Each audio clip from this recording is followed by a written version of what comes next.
Good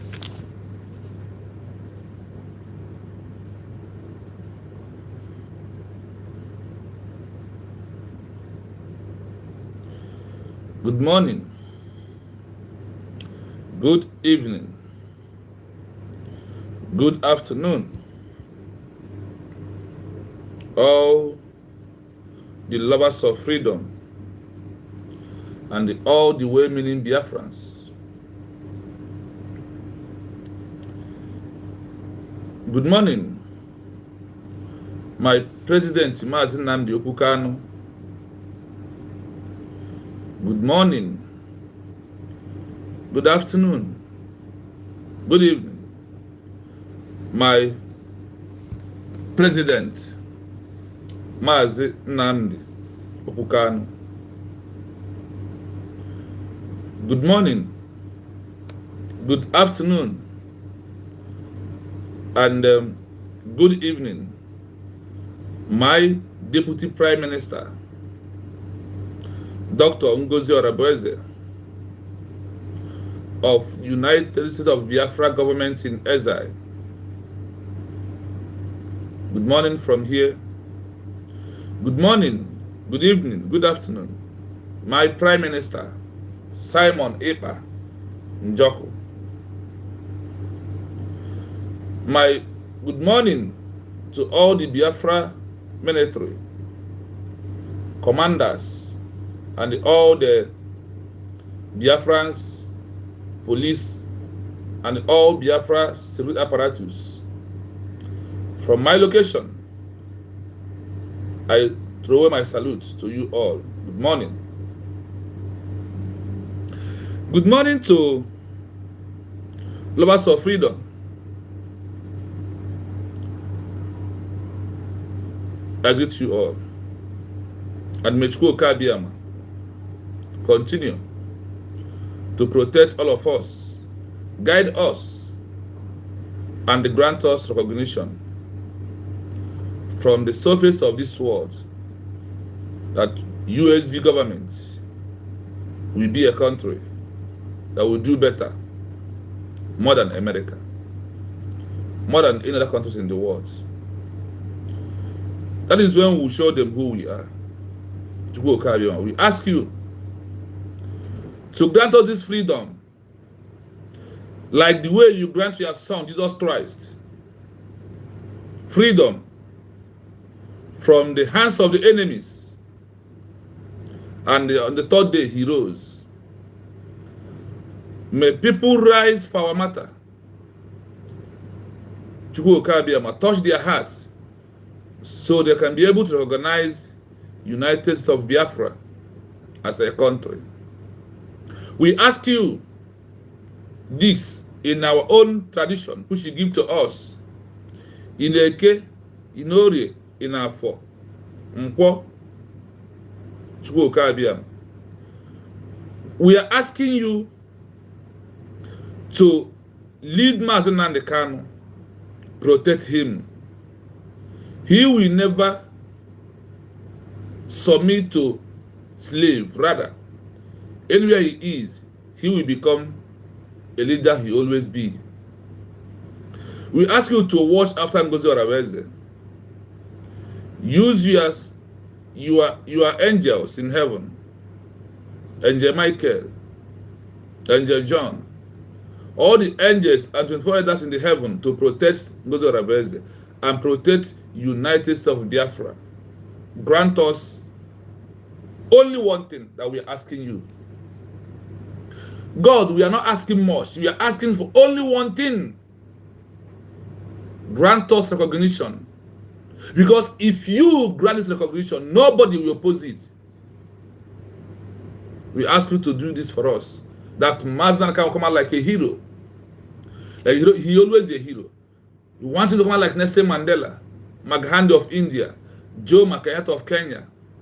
We ask him to come back like General Duterte King of America. We ask you to make him to come out like Gandhi of India. We ask you all this and believe that you answer our prayer. In the name of you, Chukwu Okeabiama, our God. He said, He said. Yes, for those who are first here this morning, I see Chinwendu, you're welcome. I see Equem Justice, you're welcome. I see Esther, you're welcome. 3 of you are the first. Among 3 of you that are here, please like and share the program. If you never do that, it is very important. We are here to let the world know. 1 minute, my people. I forgot our gadgets. 1 minute. We are here to let the world know that what we are asking, that what we are doing, is something that many countries in Africa has done that in the past. That is what we are asking, and that is what we are doing. Not that we are the first people, neither are we going to be the last people. We will never be the last, and we will never be the first. Rather, we are going to be among those who have do what? Who have passed through the road that every other continent in Africa has passed through. Please, if you never like the program, among people that are in the program, one person has never liked the program, please like the program. The way you can like the program, there is a 3 dots in front of you. Click on that 3 dots, you will see like. So you will like the program and share it, please. Because we want to go down to the history lane of government in exile. Those in Africa that have used government in exile to get their independence from their fellow African continents. The African peoples that made their declaration outside. That is why we are here, to let you know that what we are doing is what every other human being has done in the past, not what people has never been able to done in the past. We are only following the road, the template of every other countries in Africa that have gotten their independence, that have gotten their freedom from their fellow African continent through government in exile. We are not the first people, and we are not going to be the last people, because it is a history, it is a template, it is a criteria, and it is something that has been there before us. Many countries in Africa, Namibia got their independence from South Africa. Eritrea got their independence from Ethiopia. Angola got their independence. All these countries I'm mentioning, these are those that got their independence like what US big government is doing right now. They are in exile, and they got what? They make a declaration. They got recognition, because a declaration of a new country leads into declaration of the declaration of the new country leads into recognition of the new country in the eyes of the international global community. So we are here to let you know that what we are doing, that we are not the first people that have formed government in exile and make a declaration in another man's country. We are not the first. We are not going to be the last. Because one thing that this world we almost know is that changes are constant. And things, if the only way a new country will stop emerge in this world, if they will stop introducing a new cars, new things in this world. That is how it is.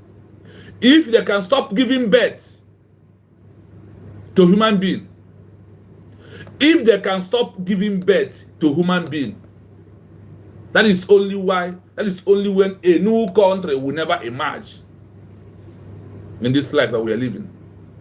But if they can never stop human being giving birth, new countries will be emerging.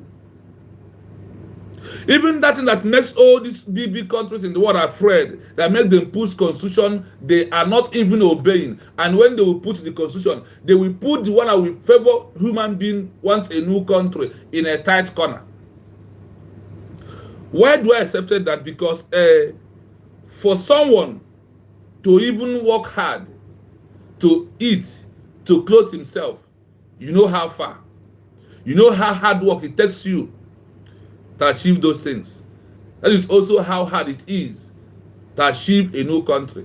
That is why they told that under self-determination, that the last option for you is to fight for a new country under self-determination. When you have seen all this kind of thing, kidnapping, inhuman treatment, genocide, abuse of rights, and all what's not, they said that when you are seeing those things, that the last option you have is to go into self-determination.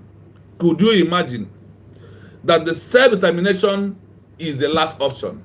That is how you will know how difficult it is. And you could have asked yourself, why these charters, why these constitutions of the countries, why these things are for you to save your life is the last thing in the option of having a new countries.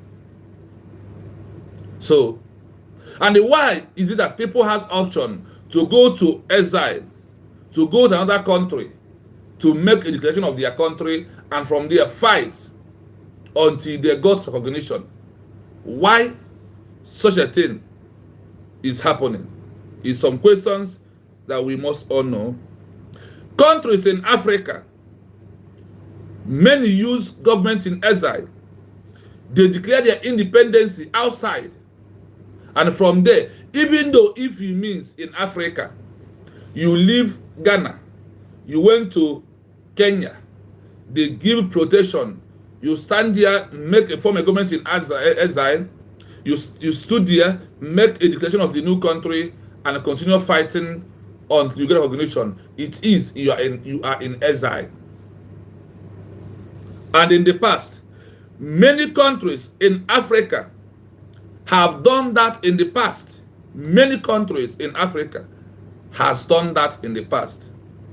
So, for you who are a Biafran, under one Nigeria, who is criticizing our government in exile, you are only doing that because of lack of information and because of Nigeria denying you or denying us history in the school.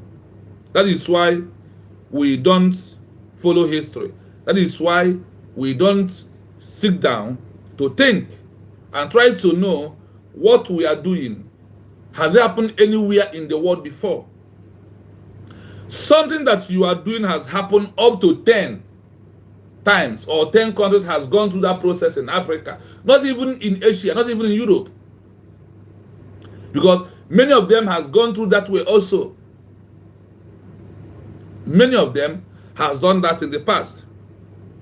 Biafra is not the first country in Africa that formed government in exile, or that make a declaration of their new country in exile, and using the document of declaration to make sure that they got recognition, becomes a member of EU to protect their life and serve their citizens. We are not going to be the first, neither are we going to be the last.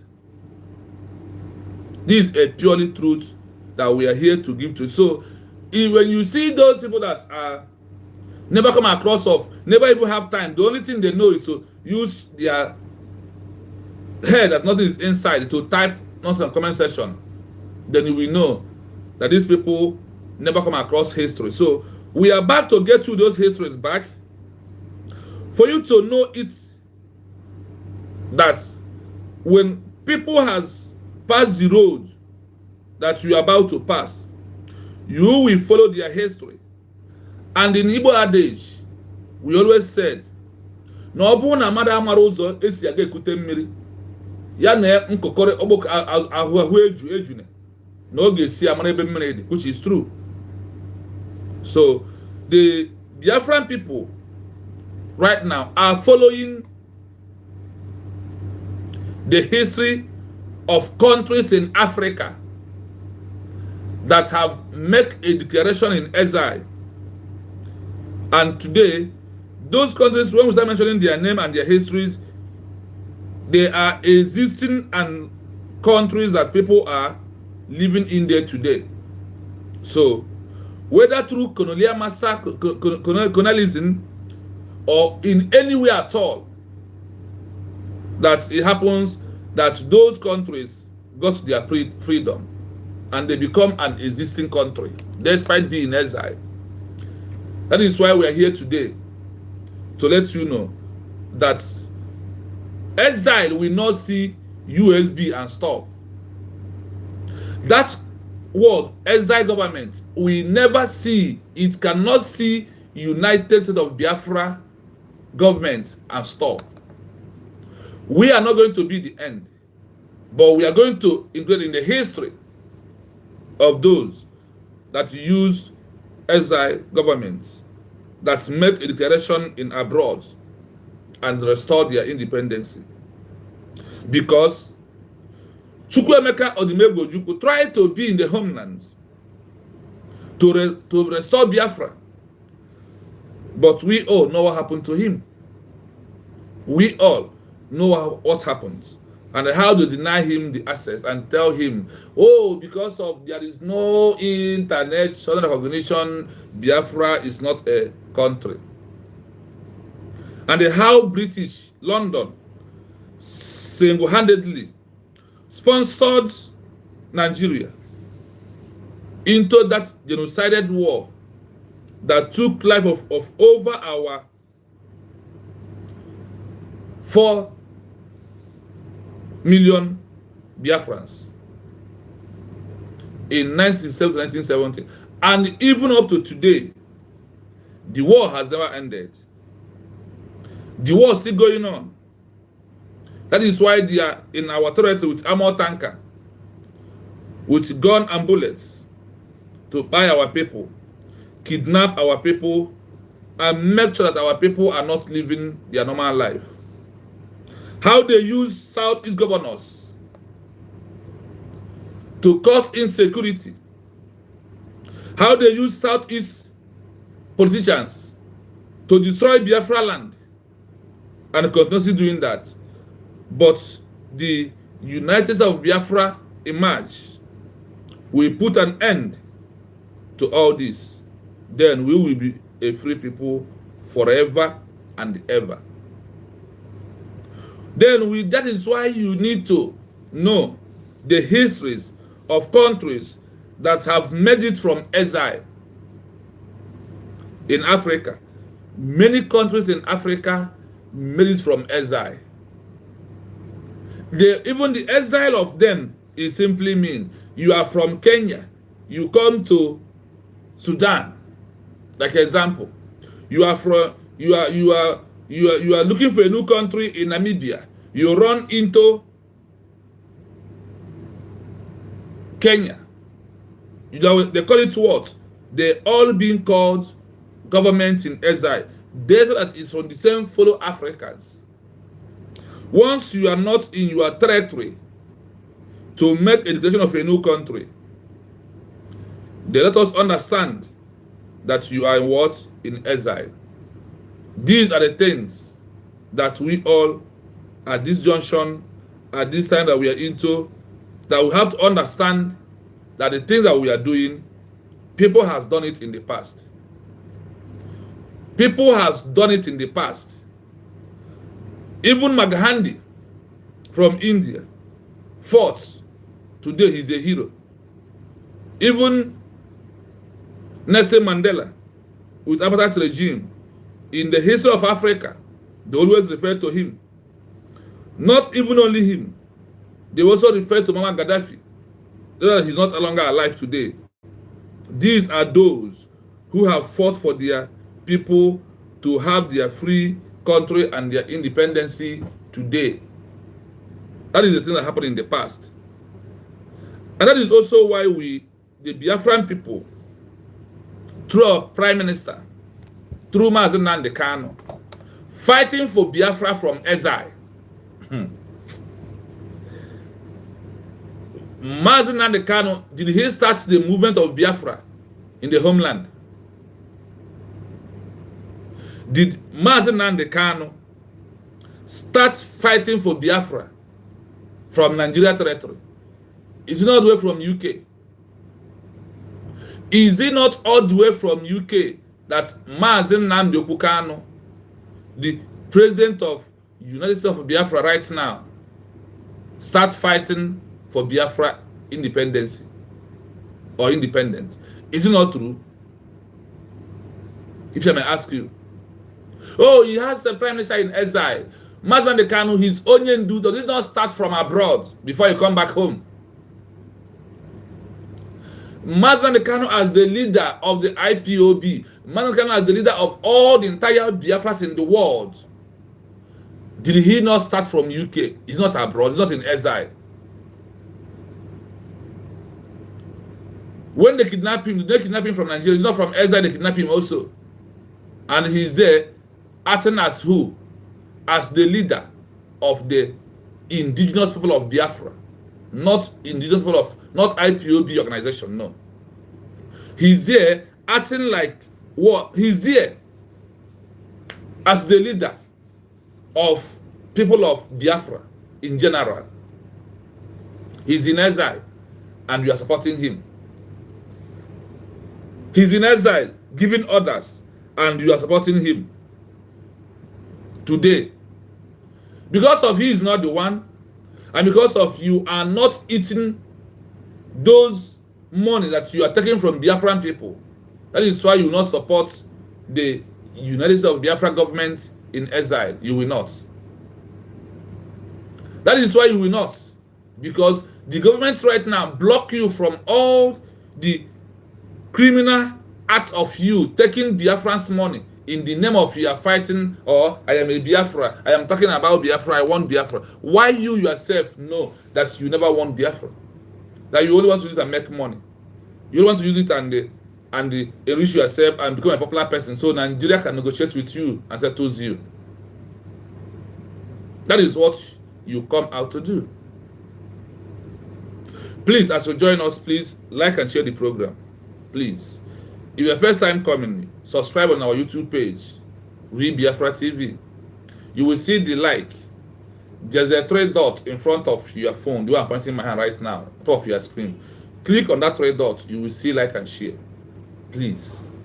Why am I asking you to, for people to know that we are live and also come and join us as we are moving this afternoon from my location, might be morning from your own location. So please, it is very, very important that you join us, because everything that we are doing must continue to yield the results that the people of United States of Biafra are fighting, looking for their freedom. Please support USB governments like the way other countries in the world, in Africa today. We want to talk about Africa continent, Africa countries that have used government in exile to shift their country. That is the program we are handling today. And that is why we said, you see where we touch USB, like USB, making a declaration of United States of Biafra from abroad. In Africa, countries has got their independence or make the declaration from exile and their country today. So the one of Biafra people is not going to be the first, neither is going to be the last. Because after Namibia and all of them, got their own from exile? Did they close the road? Did they stop that particular law? Did they close that history that nobody will pass through this way again to make a declaration of a new country in exile? Nobody. And nowhere they have closed the road that leads to international recognition of a country that make a declaration in exile. So the exile movement cannot see the people of Biafra and stop. The exile movement cannot see us, then is no longer working in the favor of those that make a declaration of their new country in exile. Let us go into African countries that make a declaration in exile. Let us go in and find out how countries in Africa did that in the past. How many numbers? There are even up to 10 countries in Africa that make their declaration through a government in exile. Through a government in exile. Not only us. It's because of our people's stupidity, their envy, their jealousness, and the lack of the rightful information and history that they remove in Nigeria school is our people's problem.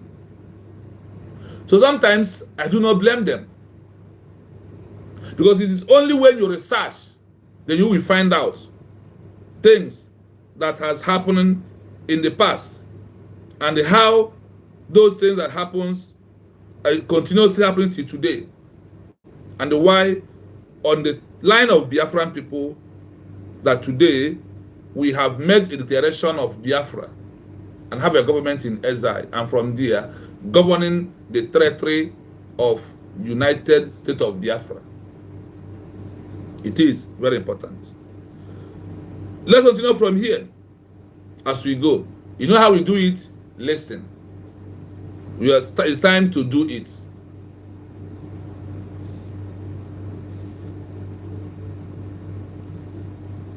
This is an excellent question that highlights the unique nature of post-colonial boundaries in Africa. The question, how many countries in Africa get their new country independence from they follow Africa, is usually interpreted in two main ways. I hope the voice is coming out, my people. I hope that the voice is coming out, please. Can someone inform me if the voice is coming out loud and clear? Okay, thank you so much. Yeah, you're welcome. Thank you so much. Thank you. 1. Secession. The creation of a new, internationally recognized country by seceding from an already independent African state. 2. African-administered territory. The creation of a new, recognized country that gained independence from an African state that was administering the territory, usually under an international mandate or agreement. Based on these two categories, the number of internationally recognized African countries that gained independence from another African state is 33. 1. South Sudan. Former administrator, Sudan, which itself became independent in 1956. Independence date, July 9, 2011. Context. Following decades of civil war, South Sudan held a referendum that resulted in an overwhelming vote for secession from Sudan. Nature. This is the most recent and clearest example of an African country gaining full international independence from a fellow African state via secession. 2. Eritrea. Former administrator, Ethiopia. Independence date, May 24, 1993. Context. Eritrea was federated with, and later annexed by, Ethiopia in the 1950s and 60s. After a long war for independence, a UN-supervised referendum was held, where Eritreans voted overwhelmingly for independence from Ethiopia. Nature. A new state formed by seceding from an existing, independent African state. 3. Namibia. Former administrator, South Africa. Independence date, March 21, 1990. Context. After World War I, the League of Nations granted South Africa a mandate to administer Southwest Africa, now Namibia. South Africa later refused to give up control, essentially governing it as a fifth province, despite international rulings. Namibia finally achieved independence under a UN resolution. Nature. This is a case of a territory being administered, effectively controlled, by a neighboring African state. but independence was forced by international law and local liberation struggles. The special case, Sahrawi Arab Democratic Republic, SADR. As discussed earlier, the SADR is a self-declared state, recognized by many African countries, but is not fully recognized by the UN, and only controls a fraction of the territory it claims. The majority of the territory, Western Sahara, is controlled by Morocco. If the SADR were fully recognized as an independent state, it would be another instance of a state gaining independence from an African state, Morocco. However, because of the ongoing conflict and its disputed status, it is not included in the count of 3 fully recognized independent states. The count of 3, South Sudan, Eritrea, and Namibia, represents the fully recognized new states whose independence was established from a neighboring, already independent African nation. Would you like to know which African country was the first to gain independence from a European colonial power? I hope you are listening. Now we are discussing first countries in Africa that got their independence from their fellow African country. Not only these 3, but this is from where we will start today. These countries, they are in exile, their government. They are where? In exile. They are not in the area that they are fighting from, like us, like the people of United State of Biafra, like people of United State of Biafra. They are not in the territory of Nigeria fighting. Rather, they are fighting from exile. The same way Namibia did their own, the same way Eritrea. The only people that did in their own is South Sudan, because they go into war like what Chukwuemeka Odumegwu did in 1967 to 1970. And he lost the war. So, the Biafra movement right now have learned their lesson from the past administration of Chukwuemeka Odumegwu. Know that, and that is why after that, one of the last words from Chukwuemeka Odumegwu is that Biafra will come from exile, that Biafra will come from diaspora. Today, the Biafra movement is being leading by people of diaspora that is in exile. That is how the Biafra that we are looking for. That is what our forefather, Chukwuemeka Odumegwu, leashed it out before he passed away. That the Biafra will come from abroad. Whether you like it or not, if I may ask you in the comment section, Biafra really is not coming from abroad today. None of our past leaders that their word has never come to fulfillment. Philip F. Young once said that the way you treat this next generation of Biafra will determine if Biafra will be buried or Biafra will continue. Today, the way Nigeria is treating Biafran people does it ever call for Biafra to become a country again. I give you 2 words from our 2 past heroes, leaders that fought for Biafra.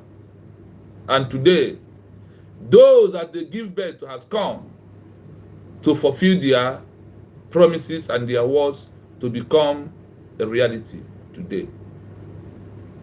So, when you are talking, before you come and ask questions, before you talk about Biafra government in exile under United States of Biafra we are declared, try to know the history of if what we are doing now, that any other countries in Africa has done that in the past.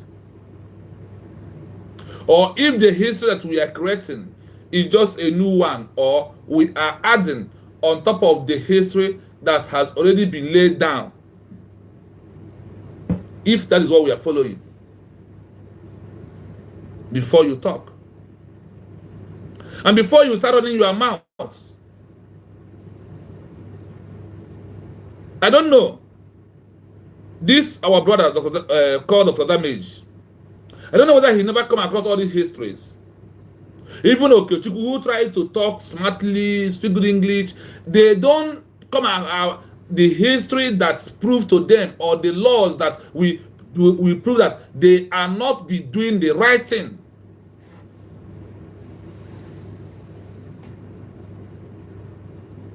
I don't know why, but they only consider me to speak.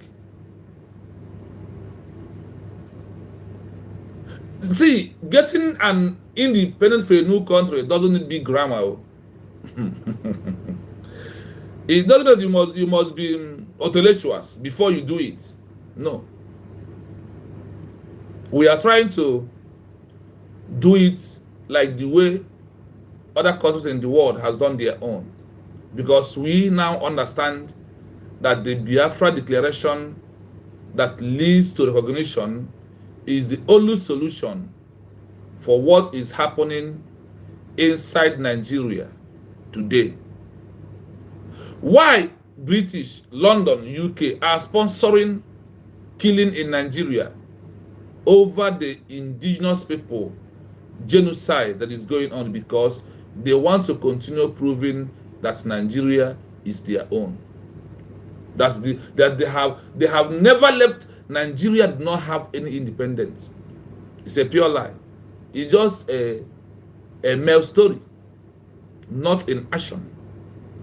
If it is, if you want to become a president in Nigeria, you must go to Chatham House in UK. They will endorse you there, and once they choose you, no matter what's happened, you are the best one. Among all this killing that is going on, have you seen London condemn it? Have you seen UK condemn it? Have you seen all these countries that are made up of British standing up to condemn what is happening? They will not, because the agreement in the earlier stage before the amalgamation is, we will take oil, we will allow you to do whatever you want with those people. To try to Islamize them, we will not interfere. Kill them, we will not interfere. Buy them, we will not interfere. Slave them, we will not interfere. Because they know that the agreement is that if you interfere, we will block the oil. That is what Fulani jihadists of Sokoto Caliphate used to engage British. They do that by barter. I give you this, you give this for me, you support me. Anything happens, don't criticize me, don't put bad words or condemn whatever we are doing. And they all accepted. In Africa, are you hearing it? I'll play it again before we start in our own way, bringing it down to every layman understanding. Please like and share. This is an excellent question that highlights the unique nature of post-colonial boundaries in Africa. The question, how many countries in Africa get their new country independence from they follow Africa, is usually interpreted in two main ways. 1. Secession, the creation of a new, internationally recognized country by seceding from an already independent African state. 2. African-administered territory, the creation of a new, recognized country that gained independence from an African state that was administering the territory, usually under an international mandate or agreement. Based on these two categories, the number of internationally recognized African countries that gained independence from another African state is 33. 1. South Sudan. Former administrator Sudan, which itself became independent in 1956. Independence date, July 9, 2011.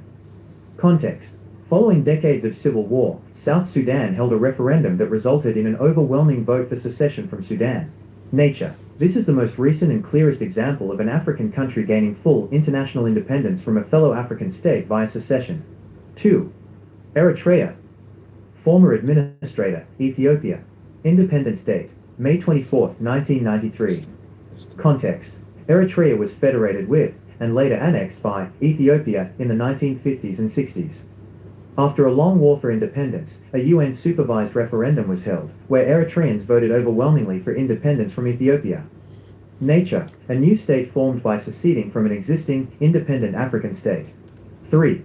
Namibia. Former administrator, South Africa.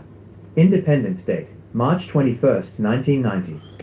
Context. After World War I, the League of Nations granted South Africa a mandate to administer Southwest Africa, now Namibia. South Africa later refused to give up control, essentially governing it as a fifth province, despite international rulings. Namibia finally achieved independence under a UN resolution. Nature, this is a case of a territory being administered, effectively controlled, by a neighboring African state, but independence was forced by international law and local liberation struggles. The special case, Sahrawi Arab Democratic Republic, SADR.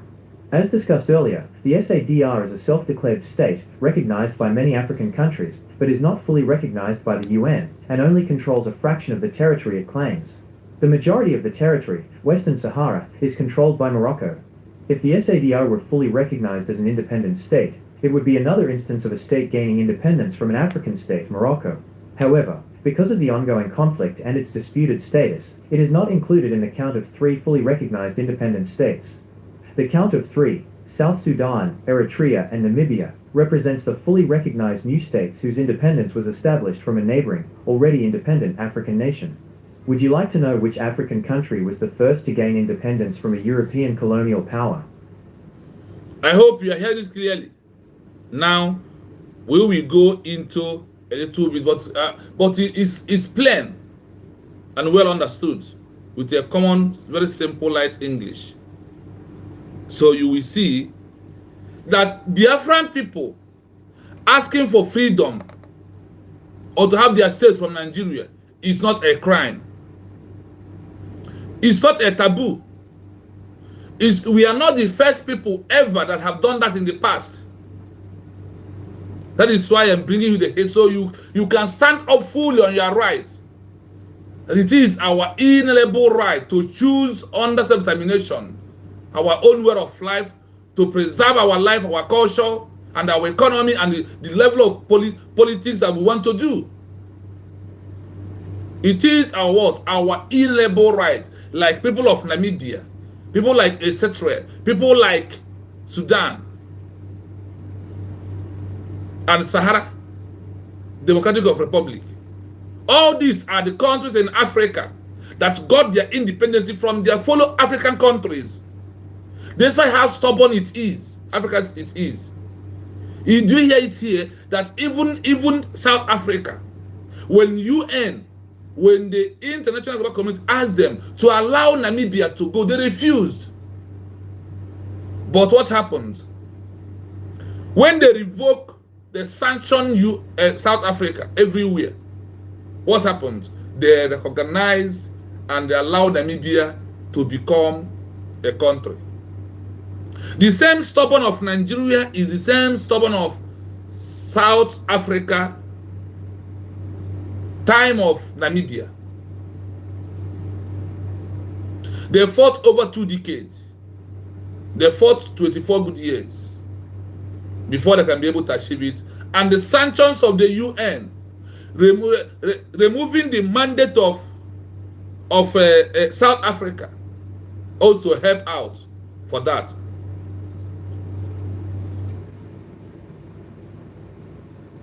What is that your name? Jeffrey, I am warning you for the last time. Stop attacking my page with your rubbish message for the last time.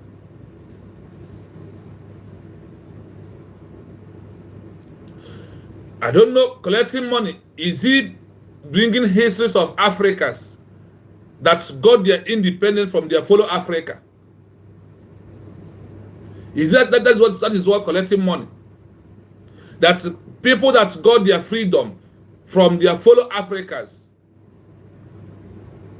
I never even come to those that use exile governments to achieve their own.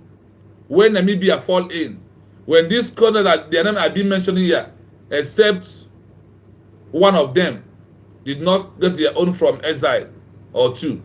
The rest make the declaration in exile and got. Why you are writing this stupid comments here is because of Nigeria deny you access of history. And as they deny you access of history that leads to freedom, that is why you are writing this garbage here. I am warning you. because the next action is something you don't have from me. Now let's go in. This is an excellent question that highlights the unique nature of post-colonial boundaries in Africa. The question... When I asked this, they said, they said it's an excellent question under my research that highlights the natures of post-colonial boundaries in Africa. And what happened? Let us continue listening to the question. How many countries in Africa get their new country independence from they follow Africa is usually interpreted in two main ways. Do you hear that? How many African countries has got their independent freedom from their fellow Africans? How many of them has got their independence from their fellow Africans? It has happened before, and it will continue happening. This Sahara, once they have been organized right now, they are also become, because this Sahara is they are existing countries right now, but majority of their border is being controlled by Morocco. Once they fully becomes a member of the UN, then what will happen there is that Morocco will leave their whole territory. That is why they told that when you make integration of a new country, that those that in that new country, that new country border will be under dispute. They will be dragging it from their fellow countries that are around, that they will drag it from the country that you want to move out from. Like country like Nigeria, that Biafran people, the old eastern region, that are fighting to live, to stay on our own, to govern our own, that every state in Biafra will use their resources to build up their own. In Biafra, every state, if you have oil, use your oil, build your state. If you are a businessman, use your business, build your state. If whatever you have is for you and your people, like the way America is being governed today, just in a month, there is something you will pay to Central as health authority. From your state, there is tax avenue that your state will be paying to the capital.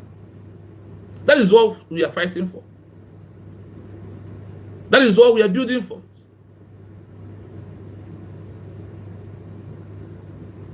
So today, because of many countries in Africa region got their own independence from their fellow Africans,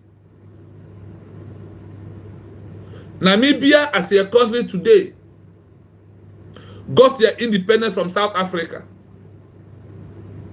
Sudan, South Sudan from Sudan.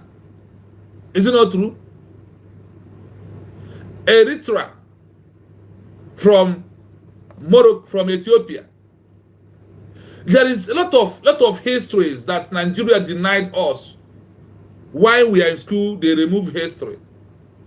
But because of where we are right now, that we can be able to lay our hand on stable light, stable internet, we start researching to know if this issue of Biafra, trying to get their independence from Nigeria, has other countries in Africa done that in the past? The answer now become fully what? Yes.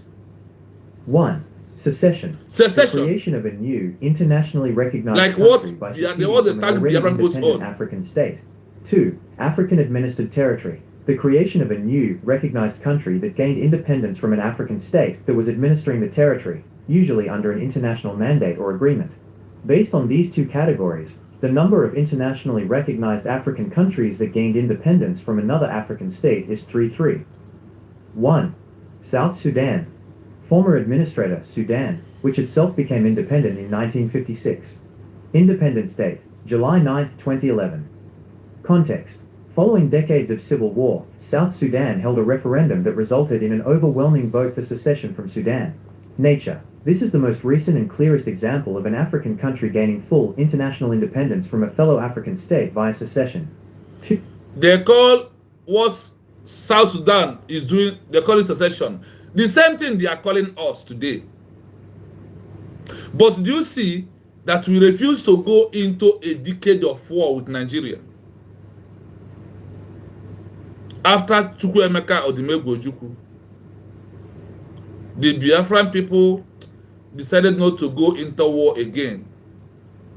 That is why after it was Rike agitation and he ended up the way his strength carries him to. Mazen Nnamdi Kanu took over the movement and the agitation continues. Secession continues. Until Abato Obie took over. Secession 3 continues until today. It's only now that we have re-declared United State of Biafra as a country. Is when they are no longer to use that word secession on us just anyhow. Like example, in that summit in South Africa, when you see the president of Kenya talking, and even South Africa, they said that the Biafra issue is no longer internal affair of Nigeria. Even on the Africa Organization of OAU, they also discuss about it. If it is before, they will call it secession. Because the declaration ends some names that you are being called. Because with declaration, you can sue anybody who call you a name that you don't deserve to answer. Because a name is what you give to yourself, is how you want people to address you. This is how it is.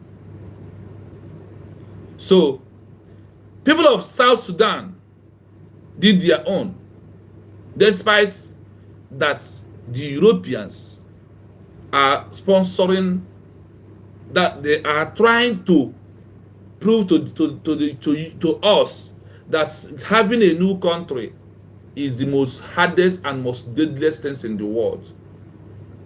That is why people will easily tell you, hey, look at South Sudan now, look at what they are passing through. I am not in the same level of reasoning with people of South Sudan. We don't have the same strength. We don't have the same IQ of business. Our own is quite top-notch. And before the amalgamation of 1914, we have been living comfortably, building houses, having our things the way that it suits us, that we are happy doing things on our own. So please, as you come, like and share the program as we are bleaching these out histories. Whether you like the program or not, please like and share. Subscribe on the YouTube page if you may. Please endeavor to do that. Also, this program, our line is open in case you want to call us on number +97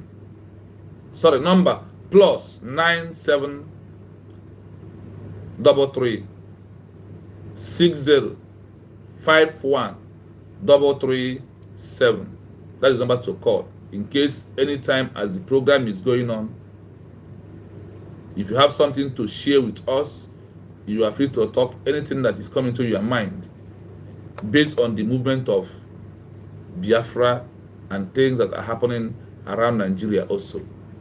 That is why we focus on the history of African countries that got their independence from their fellow Africa. So you will know that what Biafran people are doing is not abomination. That is not what has never happened anywhere before in Africa. Rather, it is something that has been happening before Biafran people took over, for them to be free from Nigeria, like Namibia being free from South Africa.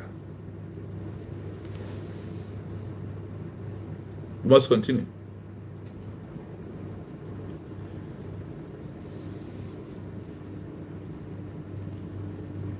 South Sudan, formerly Administrator Sudan, which itself became independent in 1956.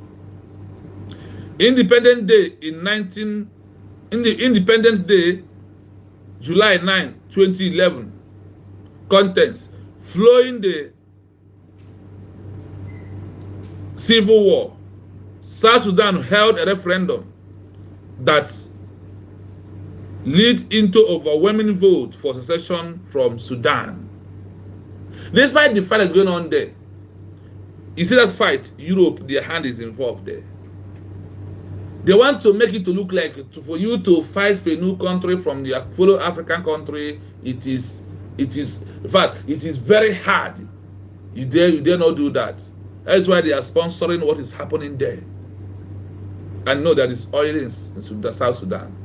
A lot is going on. So let us go. 2. Eritrea. Former administrator. Eritrea from Ethiopia. Independent Day, May 24, 1993. Contents. Eritrea was founded with an letter announced by Ethiopia in 1950 and 1960 after a long war from independency. A UN supervised referendum was held where Eritreans voted overwhelmingly from independency from Ethiopia. Ethiopia have a country that moved out from them, and they call them Eritrea. They moved from where? From Ethiopia, making it two countries. Secession movement that had left from their former country. That is why I told you that the only way the world will stop new countries if they can stop giving birth in this world. If they can stop human being multiplying, then no country will come. Because when people feel the number is outraging, as we are burning, more people are coming, and more countries are coming. Even in Biafra at the time, people will stand up in Biafra, ask for their own also. Mazina kind of told that, we let Biafra come. If people of Niger Delta want to have Niger Delta as a country, may so be it. Then you use what you have, control what you want to preserve your life. We are not forcing you to be a Biafran. We only said, let us go together with this. Then at a time, you are free to go. Because we are going to practice democracy in full length. Number 3. Ethiopia. Independent state. May 24, 1993. Context. Eritrea was federated with, and later annexed by, Ethiopia in the 1950s and 60s. After a long war for independence, a UN-supervised referendum was held, where Eritreans voted overwhelmingly for independence from Ethiopia. Nature, a new state formed by seceding from an existing, independent African state. 3. Namibia. Former administrator, South Africa. Independent state, March 21, 1990. Context. After World War I, the League of Nations granted South Africa a mandate to administer Southwest Africa, now Namibia. South Africa later refused to give up control, essentially governing it as a fifth province, despite international rulings. Namibia finally achieved independence under a UN resolution. Nature. This is a case of a territory being admitted. Now, this Namibia that achieved their independence finally through UN, they are in exile. The government was in exile. They made this declaration of Namibia as a country in exile. Do you know that? I'm going to prove it to you because I'm here with fact and figure. For you that making mockery of yourself about government in exile, that is why I am bringing histories of there is countries that has in Africa, their fellow country, they divided into two. Whether war, whether peacefully, whether anyhow they want, but the latter it's come to pass. You that are looking at, you don't want to even talk about Biafra government in exile that does not exist, which law. You hear it today. From yesterday, we have been bringing out countries that are in exile from Africa that got their independence of their name of their country, their independence from their fellow Africa. Mr. AJ, good evening. Sorry, good afternoon from here. You're welcome to see you. Please, as you join me, may you like the program and share it, please. It's very important. Like the program because the more you like, the more people comes, the more this message goes far, please.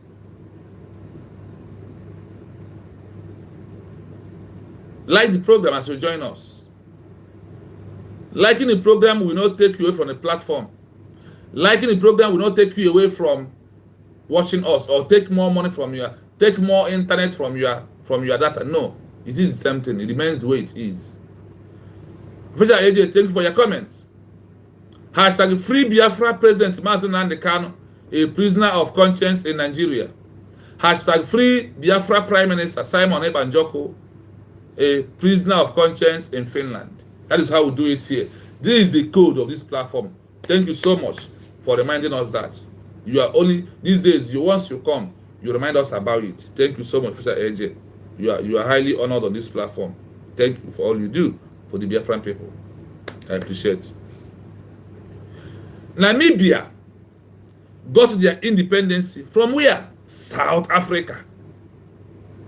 So how do you think that Biafran people will not get their own from Nigeria? That is why we are asking to the international global community.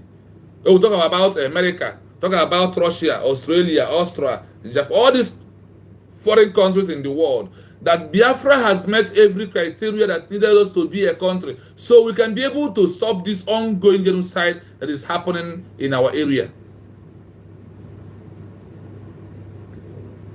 We are being for the world so that we know that at the time that Namibia got their own freedom of their country from South Africa in Africa, why is it hard for Biafrans to have their freedom from 1967 to 2025 and the world are keeping mute?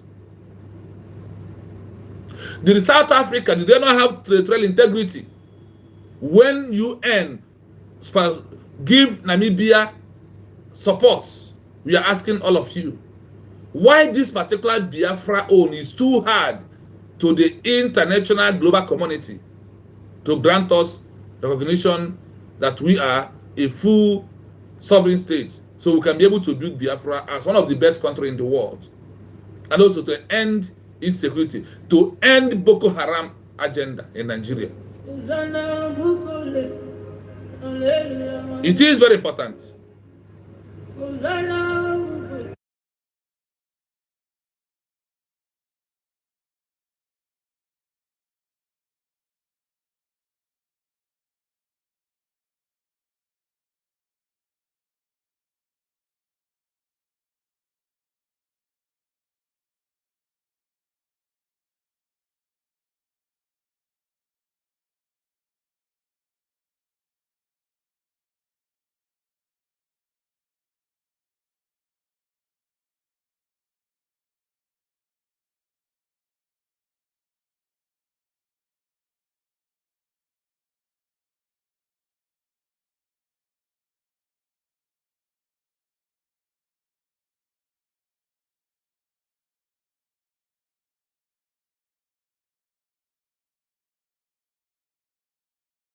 Sorry, I hope the voice is coming out right now, please.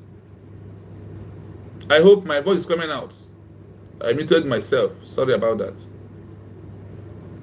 So, how can, if Namibia can got their independence from South Africa, can the world tell us what is holding UN to take that the same measure they use on people of South Africa and Namibia that you use on the people of Eritrea and Ethiopia?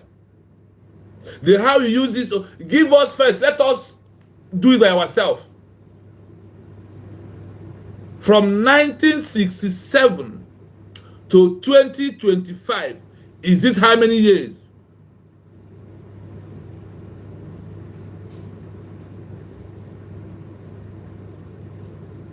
Yes, official AJ. Finland helped Namibia to get their independence. But when it comes to Biafran people, they seize that their help, or rather, they put our leader in prison. That's why I'm asking this question. What is that thing about Biafra people that the world are running away from? Because we are going to end injustice. We are going to prove democracy in the last minute of democracy. We want to change the world to be a better place. Because the world know that Biafran people believe we will make the law to be 100% for human being. We will submit every laws into amendment. Because the laws of the world, of this continent, are not free. It's not easy thing for human being, but rather, it only favors those that are in power and their plans and their agendas. And the only favors countries, they only put first. Biafra will change putting territorial integrity first. Rather, Biafra will put self-determination first before territorial integrity. The war will end. The killing will end. Witness will end. All these atrocities that is happening today, that is why the world know that these Biafran people are too innocent, that we are not going to condone all this evil thing that's going on in the world. That is why they are denying us our rights. But we have come to take it by force, whether like it or not. Now we are going into, after our declaration, we go into peaceful movement, no more armed struggle. For you to know who we are. We don't like fight. We don't like shooting. We like stay on your lane, I stay on my lane. That is who we are. I don't know why the world are keeping silent on the issue of Biafra. That you know that is a solution to the inhuman treatment that is happening in Nigeria. That you know that is a solution to the abuse of rights that is happening in Nigeria. You know that is what we end Boko Haram. You know that is what we end. That is what is going to end this ongoing genocide that is going on in Nigeria. And you refuse to do that. Why are you afraid of Biafran people? If you're afraid of us, we also in a due time going to be afraid of all of you, because you has contributed. Your silence is giving the bandits, the Boko Haram power to know what they are doing. The solution, everlasting solution to what is happening in Nigeria, is to recognize Biafra as a sovereign state. Then we will be able to join hands to put an end to all these killings of human beings. Don't know why life of people of black does not really matter. It's only the white matters so much. We continue. Effectively controlled by a neighboring African state, but independence was forced by international law and local liberation struggles. You force South Africa to do what? To recognize Namibia and give them their independence. Allow them to be. But for Biafran people, you join Nigeria. Finland join Nigeria to be killing us. Finland join Nigeria to destroy the life of Biafrans. Destroy our land by arresting our Prime Minister Simon Ebanjoko. That is what Finland did. And that is why we are calling the international global community to grant Biafra their freedom. Force Nigeria the way you forced South Africa, UN. So, are you telling us that what is happening to us is lesser than what's happened to people of Namibia that make you to force South Africa to allow Namibia to go? To went into the separate ways. What is the offense of the Biafran people? What is our crime? Do we commit any crime by our color being black? What is our crime we committed in the eyes of the UN, in the eyes of America, in the eyes of Japan, in the eyes of Russia? What is our offense? What is our crime? Do we commit any crime to all of you? Do we commit any crime that we want to maintain self-determination, and it is our inalienable right to govern ourselves, to protect our life? Look at ongoing genocide that's happening in Nigeria. If it did not break, if it did not force South Africa to recognize Namibia, maybe by now the same ongoing genocide will happen, but you prevented it in due time. over 24 years. But calculated from us, from 1967 to 2025, is it how many years?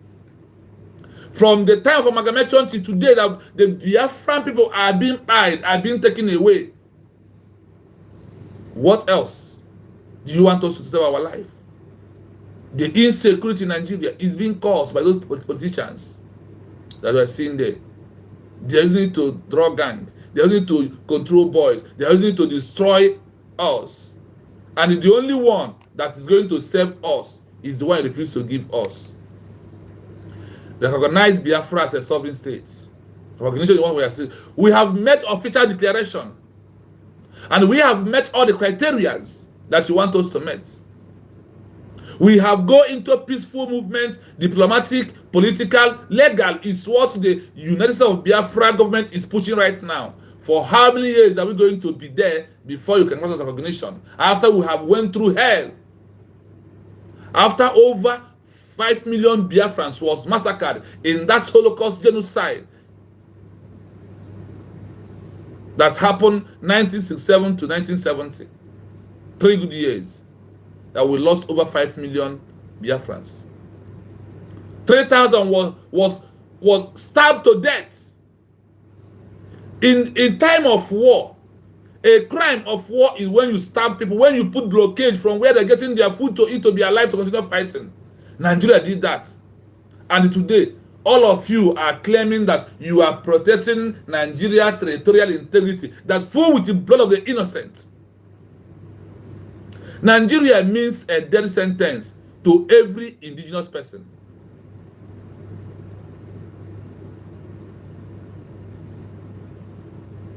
Nigeria means indigenous, means death sentence to every indigenous person. Now we are not only the ones saying it. A one Nigerianist, Omo Olesowore, said that being born in Nigeria means a death sentence.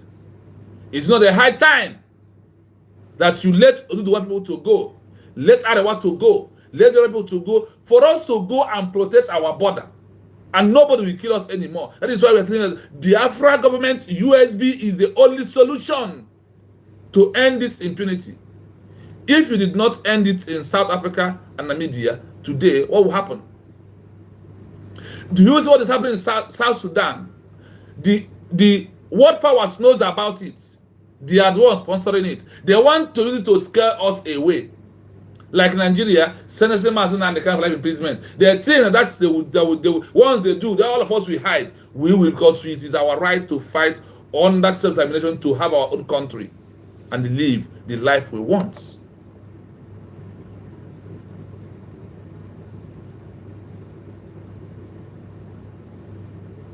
Okay, you're welcome. Thank you so much. First time. Please subscribe if you never. Today we are going into Africa. Countries that has emerged from their fellow Africa, that got their independence from their fellow Africans. Number 4. The special case, Sahrawi Arab Democratic Republic, SADR. As discussed earlier, the SADR is a self-declared state recognized by many African countries, but is not fully recognized by the UN, and only controls a fraction of the territory it claims. The majority of the territory, Western Sahara, is controlled by Morocco. If the SADR were fully recognized as an independent state, it would be another instance of a state gaining independence from an African state, Morocco.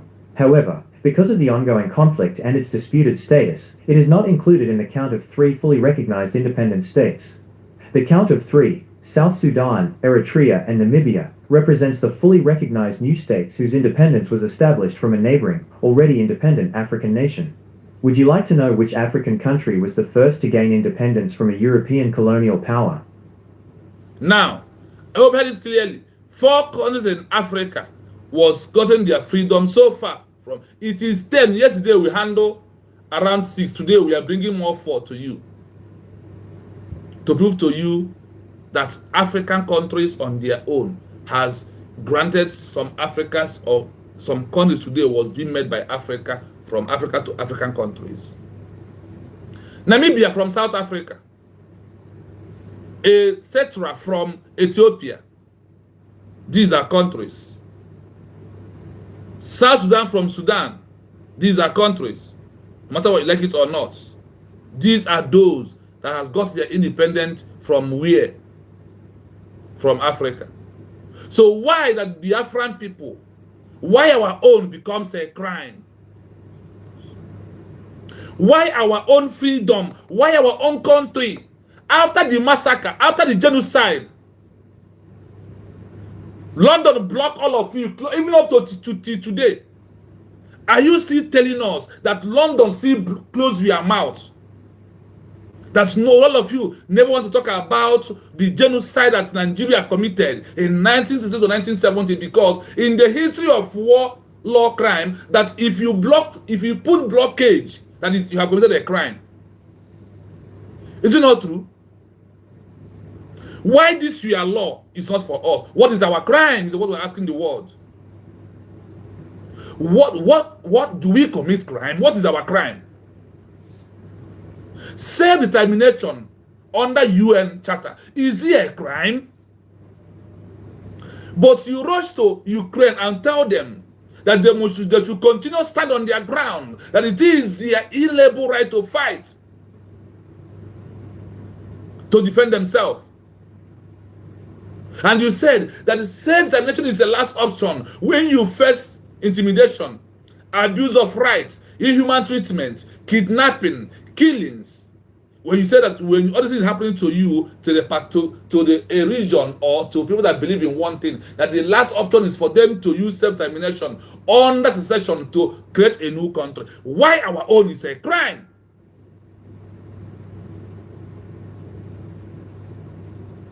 Before the amalgamation of 1914, British killed the warriors of Ekumeku warrior. They wiped our warriors away before the amalgamation. Before the 1940 amalgamation, British fought Eastern region. They fought us for confirmed 6 years first, before coming to 1914 amalgamation. Where they finished the war, the fight is in Asaba, Delta State. Let me put it that way. That is where they finish it. Where they wiped the warriors of the warrior out because of the sabotage. The same thing is happening today. The same thing is happening today. And the world are shying away. Why did you want us to be wiped away? What is our crime? Are we God that put us in this region where we are? Are we God that put us in the place we are? What is our crime? We are asking. So self-determination is a crime. Self-determination. So it is a crime to a black man, moreover, when it comes to the Biafran people from the eastern region. Why these things that you've done for other countries in Africa is not for us? What is our crime? My president, Mazdan Khan, is in prison. My prime minister, Simon Ekpa, is in prison. What is their crime? Self-determination has become a crime when it's come to a black man. When it's come to Biafran people in this 21st century, that self-determination could have been the most easiest thing to save life. Rather, it is a crime when a black man from Eastern region, from Biafra, use it, it becomes a crime. But when white man use it, it becomes a law, fairness, equity, justice, and equal rights when it's come to them. But when it's come to us, it becomes abomination.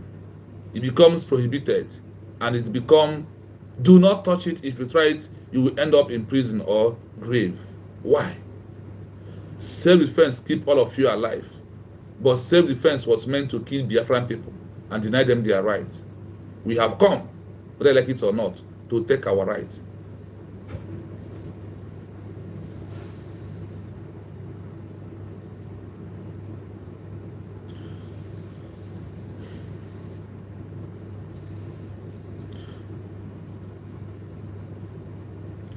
The same way, today,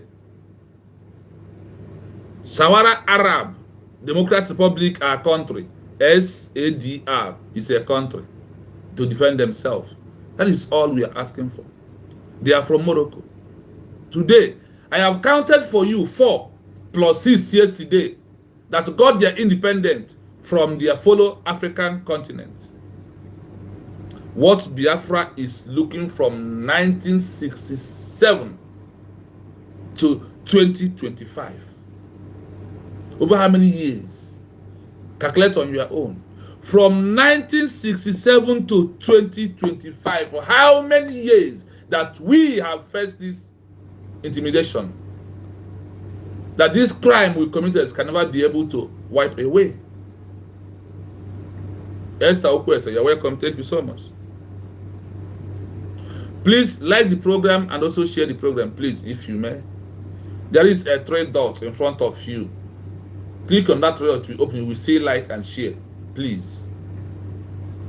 There is a 3 dots in front of your screen. Look at your screen very well. On the right hand side, on top of the screen, on top, you will see the what? The 3 dots in a straight 3 dots. 1, 2, 3. Click on it.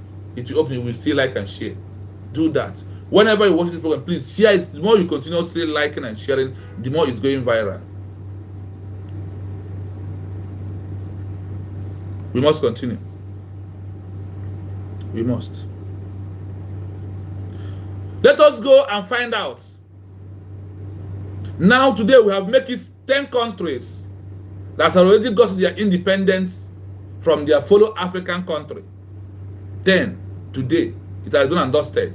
Now, let us go into to find out those that they got their recognition or that they made the declaration of their country in exile, like what the United States of Biafra did on November 29, 2024, that this past November 29, 2025, make it maximum 1 year. Let us find out. Listen.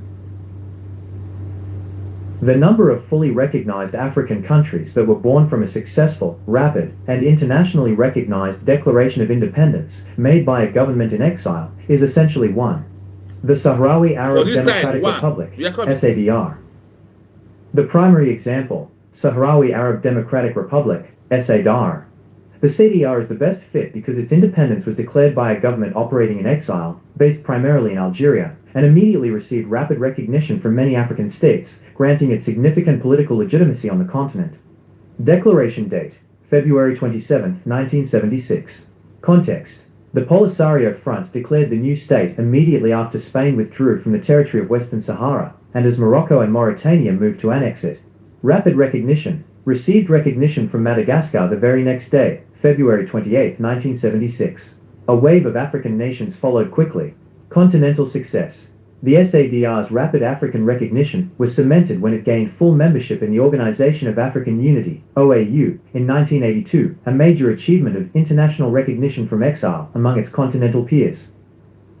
Other notable cases and important distinctions. While many African liberation movements were based in exile, their declaration of a new country usually took one of 2 paths. 1. Recognition after military victory, not immediate declaration. For many national liberation movements, NLMs, recognition came only once they had actually seized control of the territory, even though they had operated in exile for years. Country. Movement in exile. Context. Why recognition wasn't from exile. Namibia. Southwest Africa People's Organization, SWAPO, was based in exile. Zambia. Angola. SWAPO was... We've done it one after the other. Namibia movements, government in where? Exile. Namibia.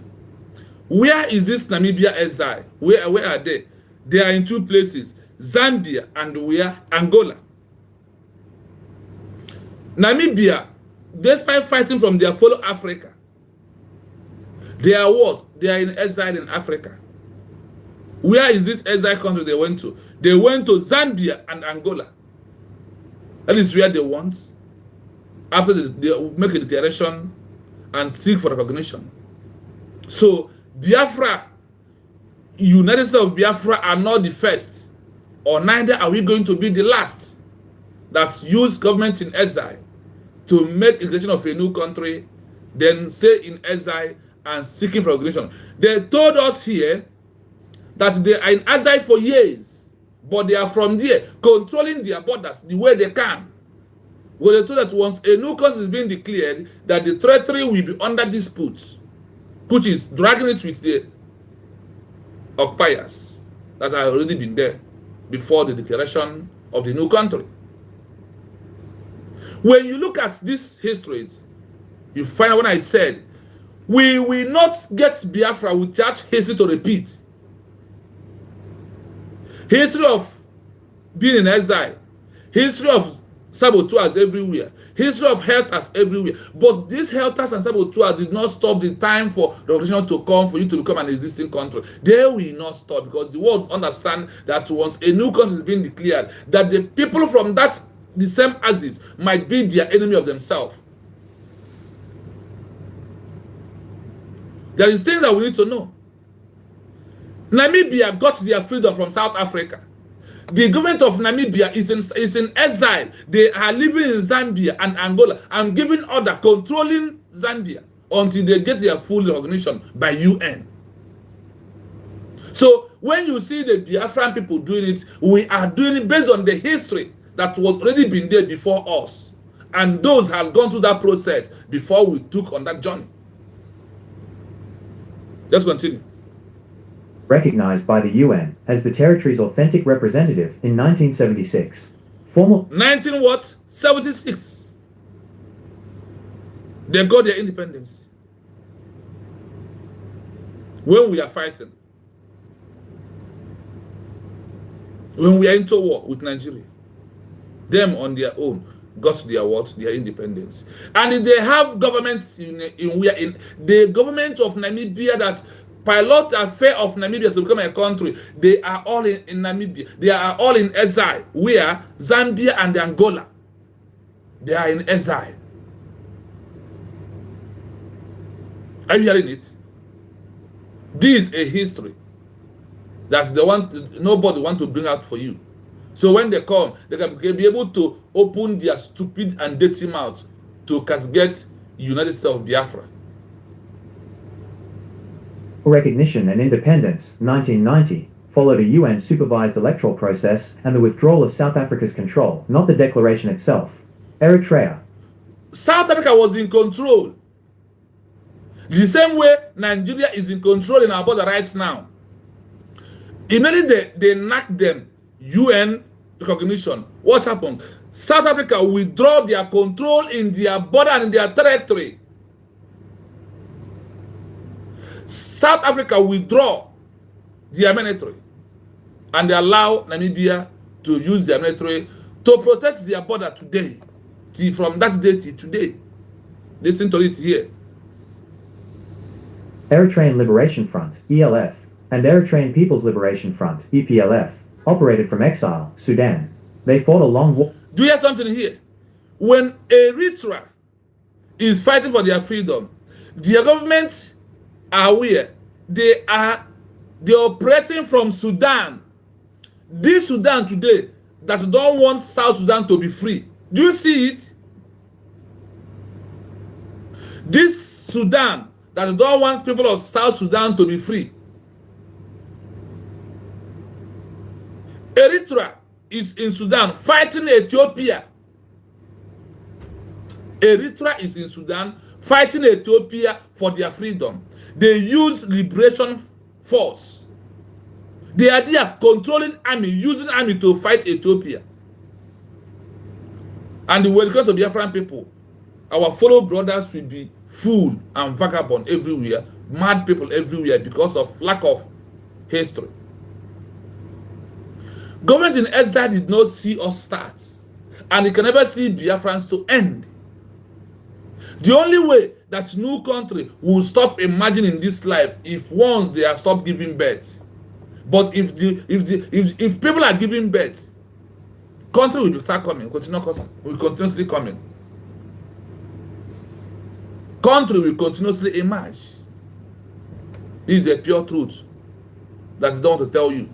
That's why I told you here, we give you bitter truth the way it is. Please, as you join me, have you liked the program? Touch the like button. It doesn't remove anything. Even if you hate me, just listen to this history. Do because of this history and touch your like button.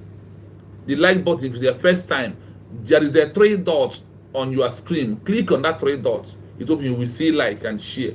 Then subscribe to the YouTube page. This is Real Biafra TV. The bitter truth is what we are bringing out to you. And here, we are not here to saga anybody. We are not here to run propaganda. We are here to set record straight for you to know things that has happened in the past and why the Biafran own are not going to be different from the way others did their own, despite the hatred of the world on us. South Sudan is where people of Eritrea settled down to fight against Ethiopia. Or against Ethiopia. Full international recognition, 1993, was based on a successful military victory and a subsequent referendum, not an immediate declaration by the exiled government. There's something I want to understand here. Their own is what to fully internationally recognized in 1993 was based on the successful military victory. They fight military. They fought through to an end with their military. But we today that have choose to go into non-armed struggle, the war is in a way. When we pick arm now, they will get something to talk. Now we have let down arm. Now that we're okay, let us go political, diplomatical, legal on it. They will not do something new. But bear us witness that we are here hammering on it. We are now hammering on it for them to recognize us as a sovereign state. So, and the other Nigeria, the way UN ordered South Africa to remove all their military in the border of Namibia. We are calling on all the world to know, to keep you on alert when we start. Do not say yes, they don't start. Remember, we first beg you to do the needful right now.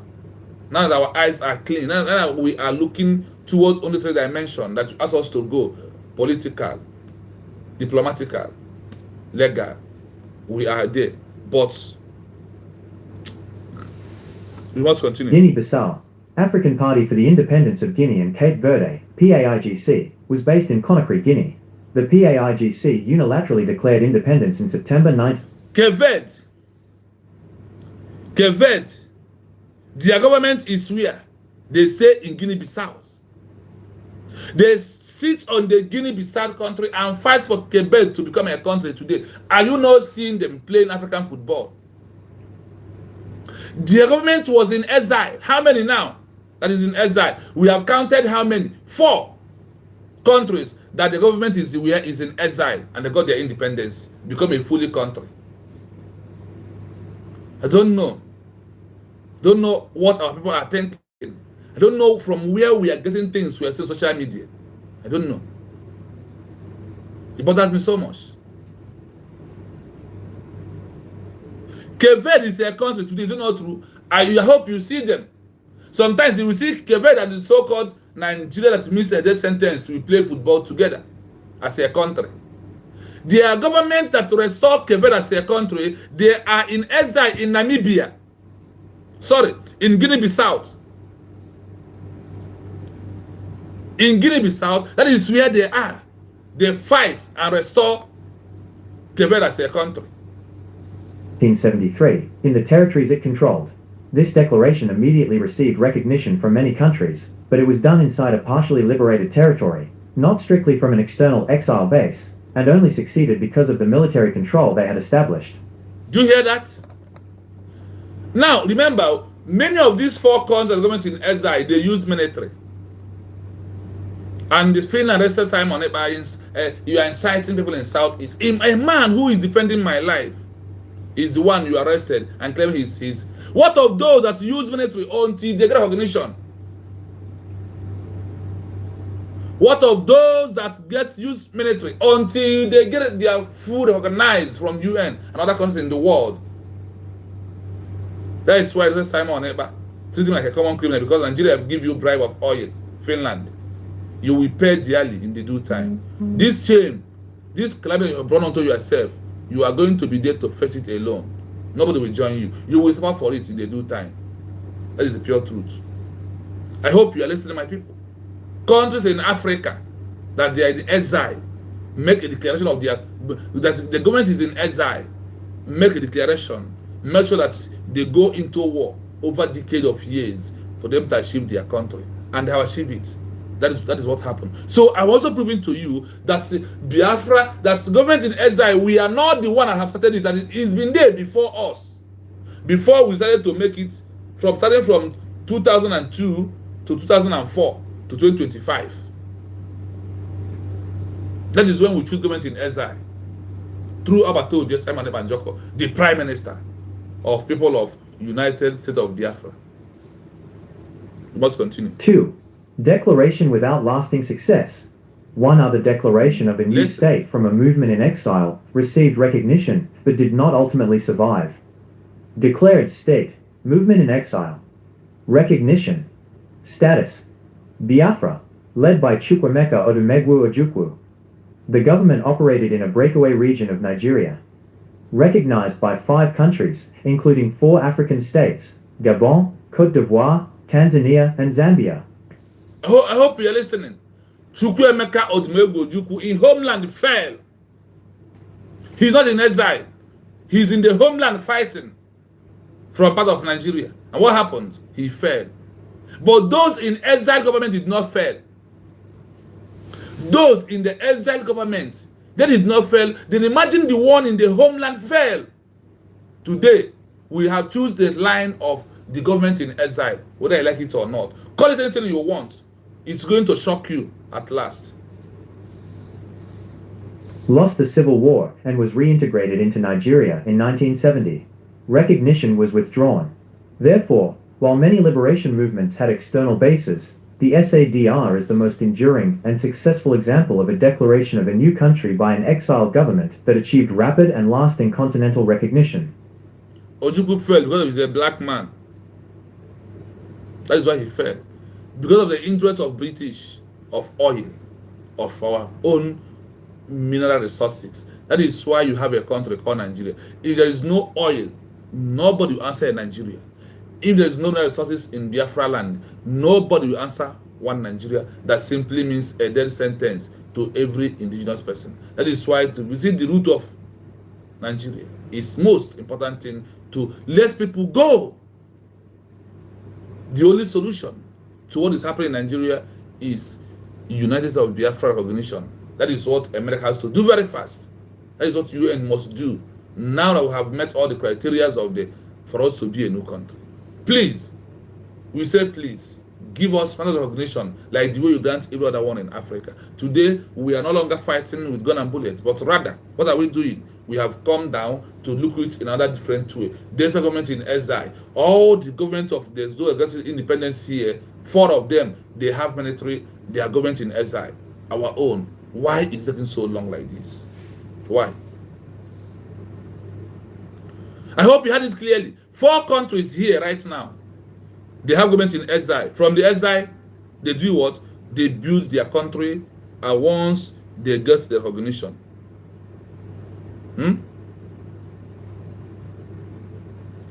Today, we are on the issue of government in exile from African continent. We want to know more. And how they got their own independence, how they got recognition, how they make it today.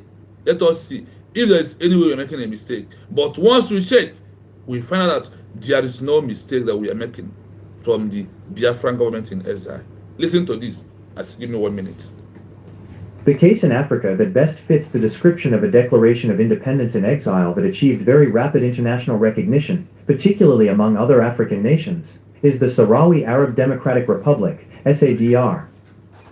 Sahrawi Arab Democratic Republic, SADR. The SADR, which claims sovereignty over Western Sahara, was proclaimed as a government in exile by the Polisario Front. Declaration date, February 27, 1976.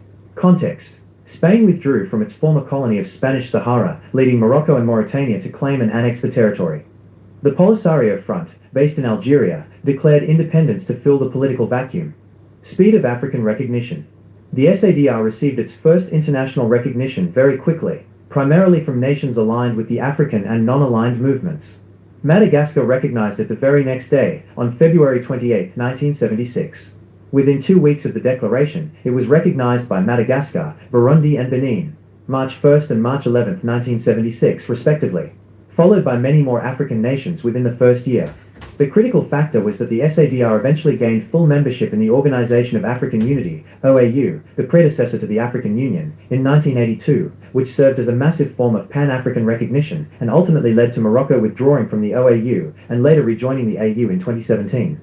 Why SADR fits the criteria. 1. Declaration in exile. The proclamation was made in Bialelu, a temporary location within the claimed territory, but the political and military leadership, the government in exile, was primarily based and supported in Algeria. 2. Fast international recognition, African focus. While global recognition was mixed, the speed and volume of recognition from fellow African countries were immediate and substantial, validating its status within the Continental Organization, OAU. Alternative case, Eritrea. While the SADR is the best fit for an in-exile declaration getting rapid African recognition, it's worth noting the case of Eritrea, which achieved undisputed and immediate UN-backed recognition, though its process was different. Process. The Eritrean People's Liberation Front, EPLF, achieved de facto independence in May 1991 by defeating the Ethiopian forces. Formal independence and recognition. Eritrea's full and formal independence was contingent upon a UN-monitored referendum. The referendum took place in April 1993, with an overwhelming vote for independence. Speed of recognition. Eritrea became an internationally recognized sovereign state immediately after the referendum results were verified and declared on May 24, 1993, with near-unanimous recognition from the global community, including the United Nations and the US. In terms of a new country declared by a movement in exile that swiftly achieved regional recognition, the SADR is the most prominent African example. I hope you are listening. I will play it once again. These are cases of countries that have government in exile that got recognition. They become a fully country. So for you who is making mockery of your social media, continue. Because you lack the real truth and the real history, how things are happening. The case in Africa that best fits the description of a declaration of independence in exile that achieved very rapid international recognition, particularly among other African nations, is the Sahrawi Arab Democratic Republic, SADR. Sahrawi Arab Democratic Republic, SADR. The SADR, which claims sovereignty over Western Sahara, was proclaimed as a government in exile by the Polisario Front. Declaration date, February 27, 1976. Context. Spain withdrew from its former colony of Spanish Sahara, leading Morocco and Mauritania to claim and annex the territory. The Polisario Front, based in Algeria, declared independence to fill the political vacuum. Speed of African recognition. The SADR received its first international recognition very quickly, primarily from nations aligned with the African and non-aligned movements. Madagascar recognized it the very next day, on February 28, 1976. Within 2 weeks of the declaration, it was recognized by Madagascar, Burundi and Benin, March 1st and March 11th, 1976, respectively, followed by many more African nations within the first year.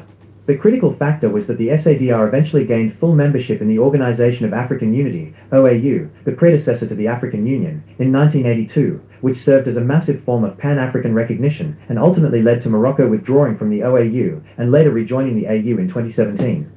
Why SADR fits the criteria. 1. Declaration in exile. The proclamation was made in Bialelu, a temporary location within the claimed territory, but the political and military leadership, the government in exile, was primarily based and supported in Algeria. 2. Fast international recognition, African focus. While global recognition was mixed, the speed and volume of recognition from fellow African countries were immediate and substantial, validating its status within the Continental Organization, OAU. Alternative case, Eritrea. While the SADR is the best fit for an in-exile declaration getting rapid African recognition, it's worth noting the case of Eritrea, which achieved undisputed and immediate UN-backed recognition, though its process was different. Process. The Eritrean People's Liberation Front, EPLF, achieved de facto independence in May 1991 by defeating the Ethiopian forces. Formal independence and recognition. Eritrea's full and formal independence was contingent upon a UN-monitored referendum. The referendum took place in April 1993, with an overwhelming vote for independence. Speed of recognition. Eritrea became an internationally recognized sovereign state immediately after the referendum results were verified and declared on May 24, 1993, with near-unanimous recognition from the global community, including the United Nations and the US. In terms of a new country declared by a movement in exile that swiftly achieved regional recognition, the SADR is the most prominent African example. I hope you are following. Those that got recognition very fast. Those that after declaration, they got what? Recognition. Those, even they use military, they use armed struggle to get to achieve their country from the full African continent. They got their independence. That is why we are asking the world. We are asking America. That is why we are asking Israel. We are asking Sweden. We are asking Norway. We are asking Australia. We are asking all of you, Canada, why this Biafra own becomes a crime. What is our crime? Ojukwu has gone into armed struggle. Waziko come with peaceful demonstration, agitation. When he end up, Mazen can take over from there, the same agitation. Simon comes in, use multiple dimension, agitation, and all the other thing in between. What is our offense that you people does not want to look at? The killings, the buying of the Biafran people from the eastern region, to compare with what is happening today in the core north today. What is our offense? What is our crime? Why are you not supporting us? Do you want to conduct a referendum? We are ready, we are good to go. Anyhow you want it, name it. Now we have a government, we are good to go. Anyhow you want it. That thing you claim that you are getting from Nigeria in easiest way, we can quickly give you free. That oil that you think that Nigeria is giving you, we can give you this oil free. Because we are not going to build Biafra because of oil. We are going to build Biafra. We are going to build brain-based economy. We know how to do it. We are not going to fold our hand, being lazy, be waiting for oil money. No. We are not even waiting for this oil money. That is why we scatter all over the countries in the world to be working. Are we not working, paying our tax in your countries? Are we not obeying your laws? Are we not? Tell me, what is our crime? What is our crime, America? That you don't want Biafra to become a country. What is our crime, Canada? That you don't recognize Biafra as a country. What is our crime, Sweden? We are your fellow Christian country. What is our crime, Norway? That you hold Joe Ayaba fighting for self-determination. What is his crime? Austria, what is our crime? Australia, Netherlands, Portugal, even China, even France. What is our crime? That you don't want to give us recognition that Biafra is a country, but you give to other African countries that even move from their fellow Africa. This oil that you negotiate, that British said, oh, that they are not ready to negotiate with Nigeria, with Biafra. That is why they want to continue with Nigeria. We are going to give that oil free. What is our crime? Because of our crime is that because of we have mineral resources. Is it our crime? We are asking the world powers, Russia, you believe in Africa. Why are you doing like you don't know that Biafra has been already declared? Why are you acting like you don't know that our document is in your office? Did the world power, the UN want to control self-referendum? We are good to go. We are free. We are welcome you. You did it in Eritrea. Why not come out and say, we will not grant Biafra unless we supervise a self-referendum vote? Did you ask us? We said, Obato be our prime minister, Simon Ekpa, Mazakan the president. They were calling for this from all of you to prove how peaceful we are. And today, you are keeping silent. Nigeria, terrorist country, puts my president, Mazen Kano, on life sentence in prison. They also sentenced my prime minister, Simon Ekpa in Finland. And all of you are keeping mute. Tell us our crime. Tell us why self-defense is not working for us.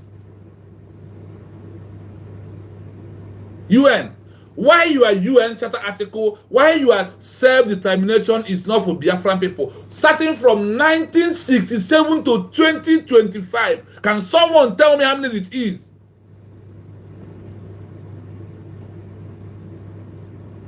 Can someone tell me between 1967 to 2025, how many years that self-determination never worked for Biafran people for one day? What is our crime? So you have 2 eyes, we have it. You have 2 ears, we have it. You have 2 hands, we have it. You have 5 fingers, we have. You have this way, 10 total, we have. You have nose, 2 opening, we have. You have tongue, we have it. What is our offense? What is our offense, UN? That you don't want to talk about Biafra. What is our offense? And you claim that your law is for every human being. Your self-determination for me, why is it a crime?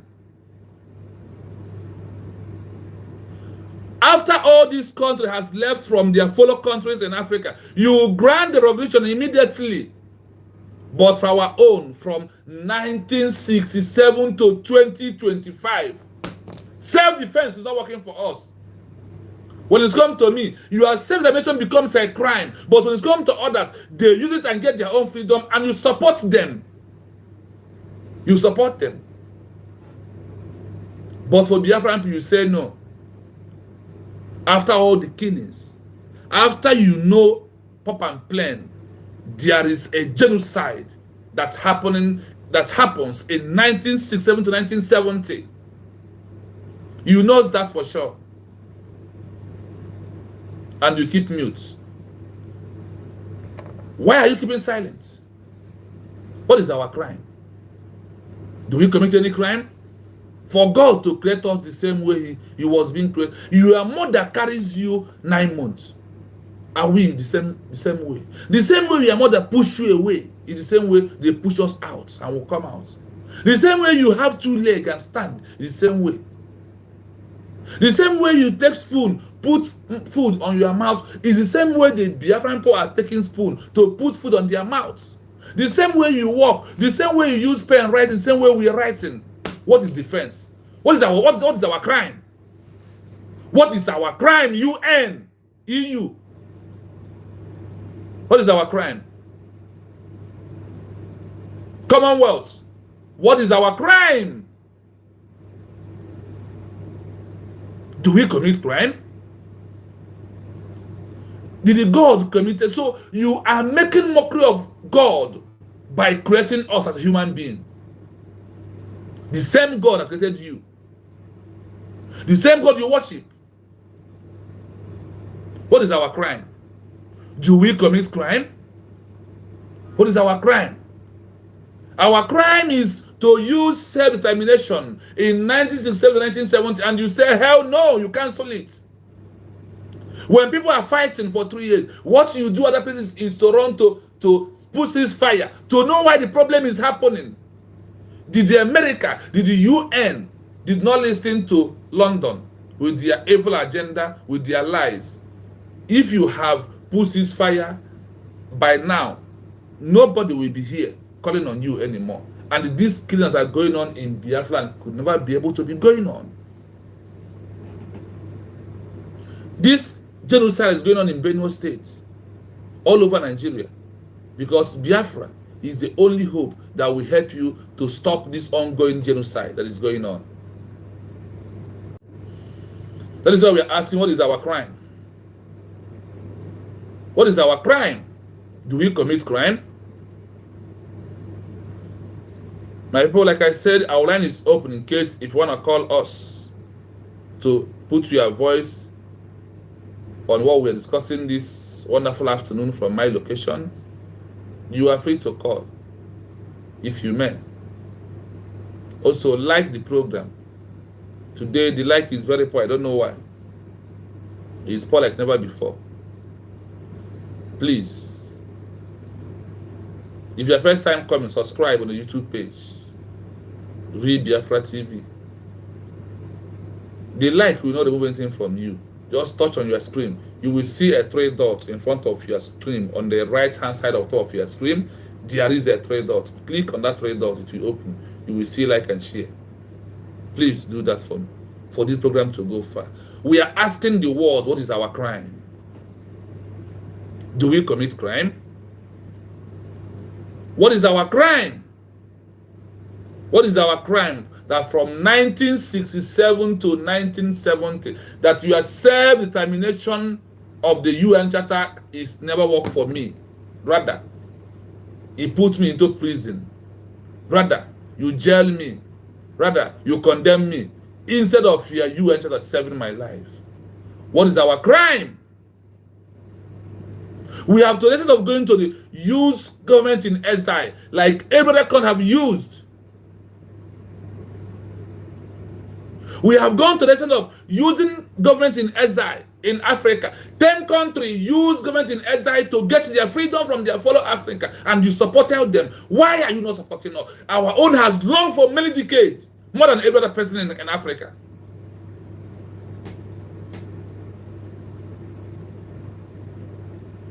Our own has lasted many decades, more than any other.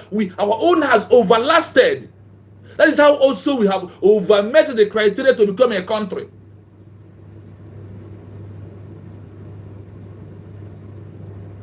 You are evil of the UN and their members.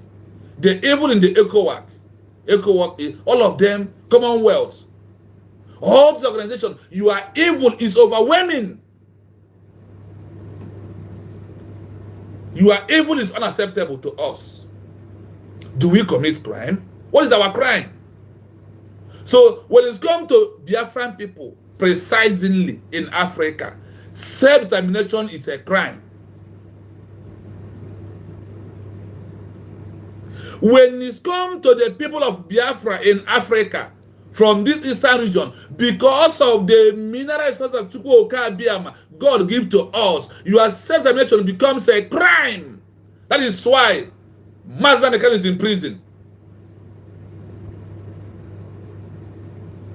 That is why Samuel is in prison. That is why the government are kidnapping everybody. But you sanction South Africa for them to give Namibia their country and recognize them. You sanction them. You force them. You tell South Africa, you must to give them. They fought only two decades, 24 years.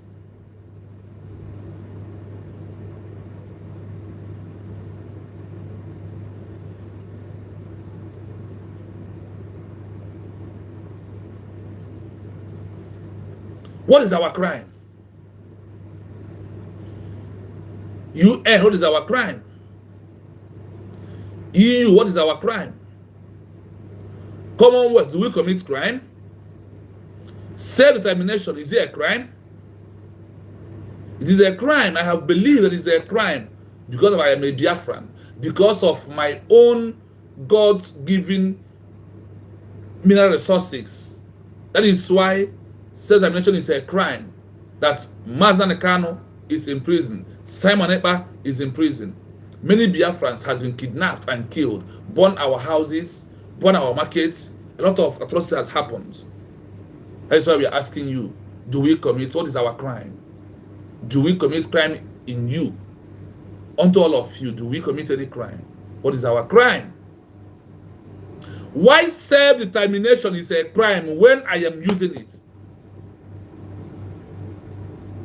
So this your self-determination meant for some people and is not for some people. Your self-determination right is for some people, favored some people, and you could not be able to favor some. You put restriction on it. You put races on it. When it is a white man, it will work.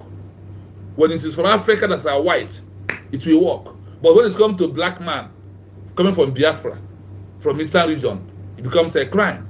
Your self-determination has all landed us in prison. The self-determination of the UN has only landed us in prison. Your self-determination means a death sentence to us. You have said the termination of the UN Charter. It means to me a death sentence, not a freedom. It's not working at all. That's why we are asking you, what is our crime? Can you accept what we are going to, what is happening to us? Can you accept it? Then I will now say back to send that to you. Let it happen to you. If you can. In the other way around. May what Biafran people passes through happen to all of you who are foreign countries that are supporting Nigeria. May happen to all of you. Because it is unacceptable. It's shocking us every day when we wake up and what we're seeing, what we're hearing. Hoping for you to do the needful. Give us only one thing we are asking you. That is also a solution to you. They want to make Nigeria safe haven for Boko Haram. So from there, they will attack any country in the world. But Biafra is a solution to stop all of you being attacked in the nearest future. And we are wasting time. Look at the place you call Nigeria. That simply means a death sentence to every indigenous person. Omo Olusegun said that once you are born in Nigeria, born you in Nigeria means death sentence to you. Please like and share the program if you're just joining us. Please endeavor to like and share. It's very important if you do so. It is very, very important. Like it. Share the program for me. Others may see it. Today, 4 countries in 4 countries. Today, yesterday 6, 10 countries in Africa they move away from their fellow Africa. Got the international recognition immediately without wasting time. All their government is in exile. All their government today, Namibia government is in exile in Guinea-Bissau. Etc. Eritrea or etc. government is in exile in Sudan. Many of name them.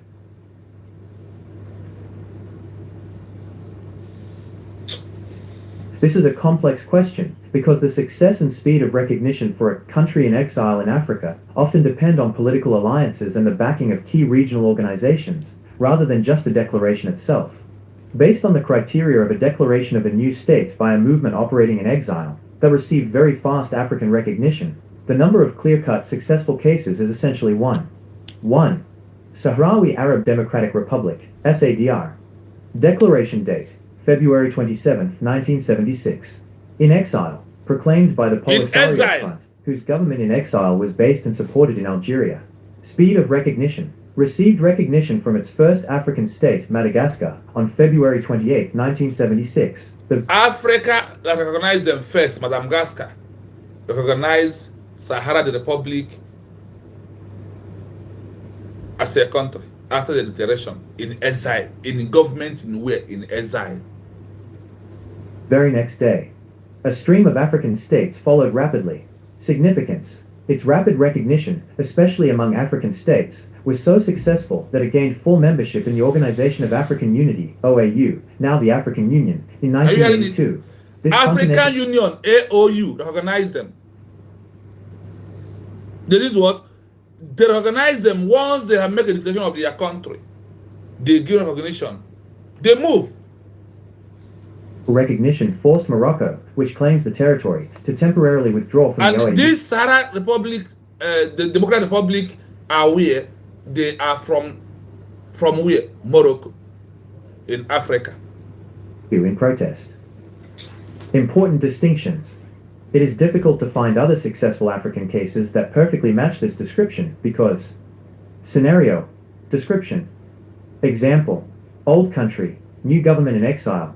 The government of an existing recognized state is forced into exile, e.g., due to a coup or invasion. But the country itself is already recognized.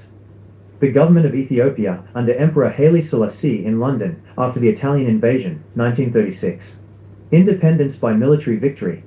The liberation movement was based in exile, but only achieved recognition after it gained control of the territory. Recognition was immediate and universal, but it followed the victory, not the declaration. Eritrea in 1993 and Namibia in 1990, declared by SWAPO, a movement in exile. Colonial Okay. independence. They Most are other all in African exile. countries were recognized They are all immediately in upon their exile. formal independence from a European colonial power, e.g., Ghana, Nigeria, etc., often after years of struggle, led by parties that might have operated partially in exile, but the declaration wasn't the trigger for recognition.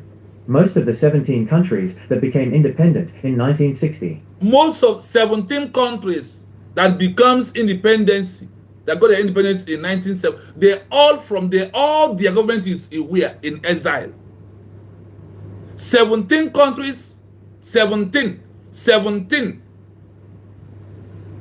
And when Biafran people talk about, yeah, he had come home, come to homeland now, come to Nigeria now, fools. We never know history. We cannot be able to research and find out what we are doing. That is why we are telling you that the only hope and the right government for you is United States of Biafra government that are doing the needful for you from exile. Like these 17 countries in the world that got their own independence. 17 countries. Their government is where they're all in exile. They now make what? Declare their country, push for it, got their own recognition. Each and you thought that Biafra will not happen. They play now. They fool yourself. That's why I'm bringing to you that other countries follow this process and it works. And today, the Biafran people have dropped anything armed struggle for us to do it the same way they got their own in exile. Do you know that despite that some of these 17 countries that are about 10 or 8 use armed struggle, they are in exile giving order. Hey, man, come in UK, giving orders to sit at home. Fool. Mamugu. Hey, someone is in Finland, giving order in Southeast. Fool. That is who you are. You do know not. You don't think about history. You never think of history. For us to achieve it anywhere at all, like other countries in the world, they said 17 countries achieved their independence from government in exile. 17. Whether armed struggle, whether peaceful movement, whether anyhow.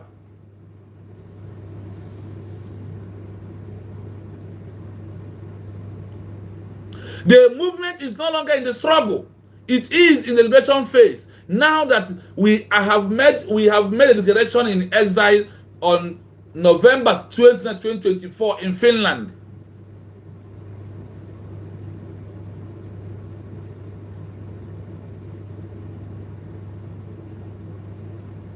Namibia was one of them. Eritrea too. Listen to the program as I'm going to. I want to let it grow so you can hear it from the horse's mouth. Therefore, in the context of a declaration of a new country in exile that rapidly secured international recognition from African peers, the Sahrawi Arab Democratic Republic, SADR, is the primary and most significant example. Would you like to know which African country was the second to recognize the SADR? Now, I'm going to let it roll again. I want you to know that it's not my word. Listen. Those that have government in exile is area we are going right now. Namibia, government in exile. Sahara Arab Democratic Republic, SADR, government in exile 2. Eritrea from Ethiopia, government in exile 3. These are those countries in Africa that of recent one that use government in exile to achieve their own country. The number of fully recognized African countries that were born from a successful, rapid, and internationally recognized Declaration of Independence made by a government in exile is essentially 1. The Sahrawi Arab Democratic Republic, SADR. The primary example, Sahrawi Arab Democratic Republic, SADR. The CDR is the best fit because its independence was declared by a government operating in exile, based primarily in Algeria, and immediately received rapid recognition from many African states, granting Where? it significant Algeria. political legitimacy on the continent. Declaration date, February 27, Quebec. 1976. Context. The Polisario Front declared the new state immediately after Spain withdrew from the territory of Western Sahara, and as Morocco and Mauritania moved to annex it. Rapid recognition. Received recognition from Madagascar the very next day, February 28, 1976. A wave of African nations followed quickly. Continental success. The SADR's rapid African recognition was cemented when it gained full membership in the Organization of African Unity, OAU, in 1982, a major achievement of international recognition from exile among its continental peers. Other notable cases and important distinctions. While many African liberation movements were based in exile, their declaration of a new country usually took one of two paths. 1. Recognition after military victory, not immediate declaration. For many national liberation movements, NLMs, recognition came only once they had actually seized control of the territory, even though they had operated in exile for years. Country. Movement in exile. Context. Why recognition wasn't from exile. Namibia. Southwest Africa People's Organization, SWAPO, was based in exile. Zambia. Angola. SWAPO was recognized by the UN as the territory's authentic representative in 1976. Formal recognition and independence, Zambia, Angola, 1990, followed the Namibia, UN-supervised Eritrea, electoral Quebec. process and the These withdrawal of are South countries Africa's that are control, not the recognized declaration from itself. government in Eritrea, exile. Eritrean Liberation Front, ELF, and Eritrean People's Liberation Front, EPLF, operated from exile, Sudan. They fought a long war against Ethiopia. Full international recognition, 1993, was based on a successful military victory and a subsequent referendum, not an immediate declaration by the exiled government. Guinea-Bissau, African Party for the Independence of Guinea and Cape Verde, PAIGC, was based in Conakry, Guinea. The PAIGC unilaterally declared independence in September 1973, in the territories it controlled. This declaration immediately received recognition from many countries, but it was done inside a partially liberated territory, not strictly from an external exile base, and only succeeded because of the military control they had established. 2. Declaration without lasting success. One other declaration of a new state from a movement in exile received recognition, but did not ultimately survive. Declared state, movement in exile. Recognition. Status. Biafra, led by Chukwemeka Odumegwu Ojukwu. The government operated in a breakaway region of Nigeria. Recognized by 5 countries, including 4 African states, Gabon, Côte d'Ivoire, Tanzania, and Zambia. Lost the civil war and was reintegrated into Nigeria in 1970. Recognition was withdrawn. Therefore, while many liberation movements had external bases, the SADR is the most enduring and successful example of a declaration of a new country by an exiled government that achieved rapid and lasting continental recognition. I hope you had it. I hope you had it all. Those that have got their independence from where? From exile. Namibia from South Africa. The government was where? In exile. Eritrea from Ethiopia. Government was where? In exile. Guinea-Bissau and Cape Verde from where? From Guinea-Conakry. So all are where? They are all in where? In exile their government. So what you see that Biafran people did on November 2024 was a repeated history that cannot see us an end. That is exactly what we did. Please, like if you never like the program, there is a 3 dot in front of your right hand side phone. Click on that like. Click on that 3 dots. On that 3 dots, you open, you will see like and share. Share, subscribe on the page. We are here to bring in histories of those that got their country when they was getting it newly and how they got it and how it happens. So you will know that the Biafran people has overmade those criteria that we are reading here today. Just like the program first. Like it. Those 4 or 5 that will be mentioned here right now, they are in exile. They got their independence. But Chukwuemeka Odumegwu Ojukwu, who is the homeland, did not get his own independence. That is why we have told you that we have learned from our mistake. We are moving to exile. Let us see if they can stop it again. Let us see if the government will not come. They will choose our own option. We have many options to choose. That is why it's important for you to understand the game that we are into. and how things works. A history must repeat. So when you see Biafra government in exile, you will not be able to just be making mouth and be talking something you never know. You think that what we did on November 29, 24 never happened, or Simon Ebanjok or Mazina Dekano. Mazina Dekano started from exile from British. Is it not true? Where did they kidnap him? He's not in exile. Umokoko.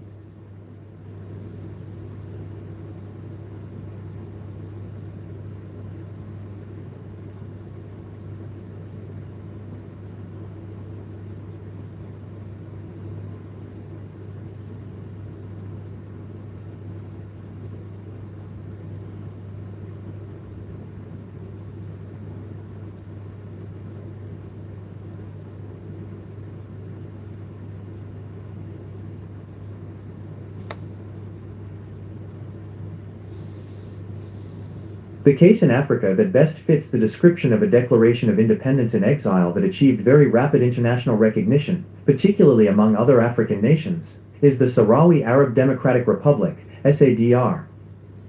Sahrawi Arab Democratic Republic, SADR. The CDR, which claims sovereignty over Western Sahara, was proclaimed as a government in exile by the Polisario Front. I am giving Declaration it to date, you. February Do it, please. 27, 1976. Context. Spain withdrew from its former colony of Spanish Sahara, leading Morocco and Mauritania to claim and annex the territory. The Polisario Front, based in Algeria, declared independence to fill the political vacuum. Speed of African recognition. The SADR received its first international recognition very quickly, primarily from nations aligned with the African and non-aligned movements. Madagascar recognized it the very next day, on February 28, 1976. Within 2 weeks of the declaration, it was recognized by Madagascar, Burundi and Benin, March 1st and March 11, 1976, respectively, followed by many more African nations within the first year. The critical factor was that the SADR eventually gained full membership in the Organization of African Unity, OAU, the predecessor to the African Union, in 1982, which served as a massive form of Pan-African recognition and ultimately led to Morocco withdrawing from the OAU and later rejoining the AU in 2017. Why SADR fits the criteria. 1. Declaration in exile. The proclamation was made in Bialelu, a temporary location within the claimed territory, but the political and military leadership, the government in exile, was primarily based and supported in Algeria. 2. Fast international recognition, African focus. While global recognition was mixed, the speed and volume of recognition from fellow African countries were immediate and substantial, validating its status within the Continental Organization, OAU. Alternative case, Eritrea. While the SADR is the best fit for an in-exile declaration getting rapid African recognition, it's worth noting the case of Eritrea, which achieved undisputed and immediate UN-backed recognition, though its process was different. Process. The Eritrean People's Liberation Front, EPLF, achieved de facto independence in May 1991 by defeating the Ethiopian forces. Formal independence and recognition. Eritrea's full and formal independence was contingent upon a UN-monitored referendum. The referendum took place in April 1993, with an overwhelming vote for independence. Speed of recognition. Eritrea became an internationally recognized sovereign state immediately after the referendum results were verified and declared on May 24, 1993, with near-unanimous recognition from the global community, including the United Nations and the US. In terms of a new country declared by a movement in exile that swiftly achieved regional recognition, the SADR is the most prominent African example. The only way I'm bringing this to you, for you to know that government in exile has been in existence before the Biafran people make their declaration in Finland on November 29, 2024.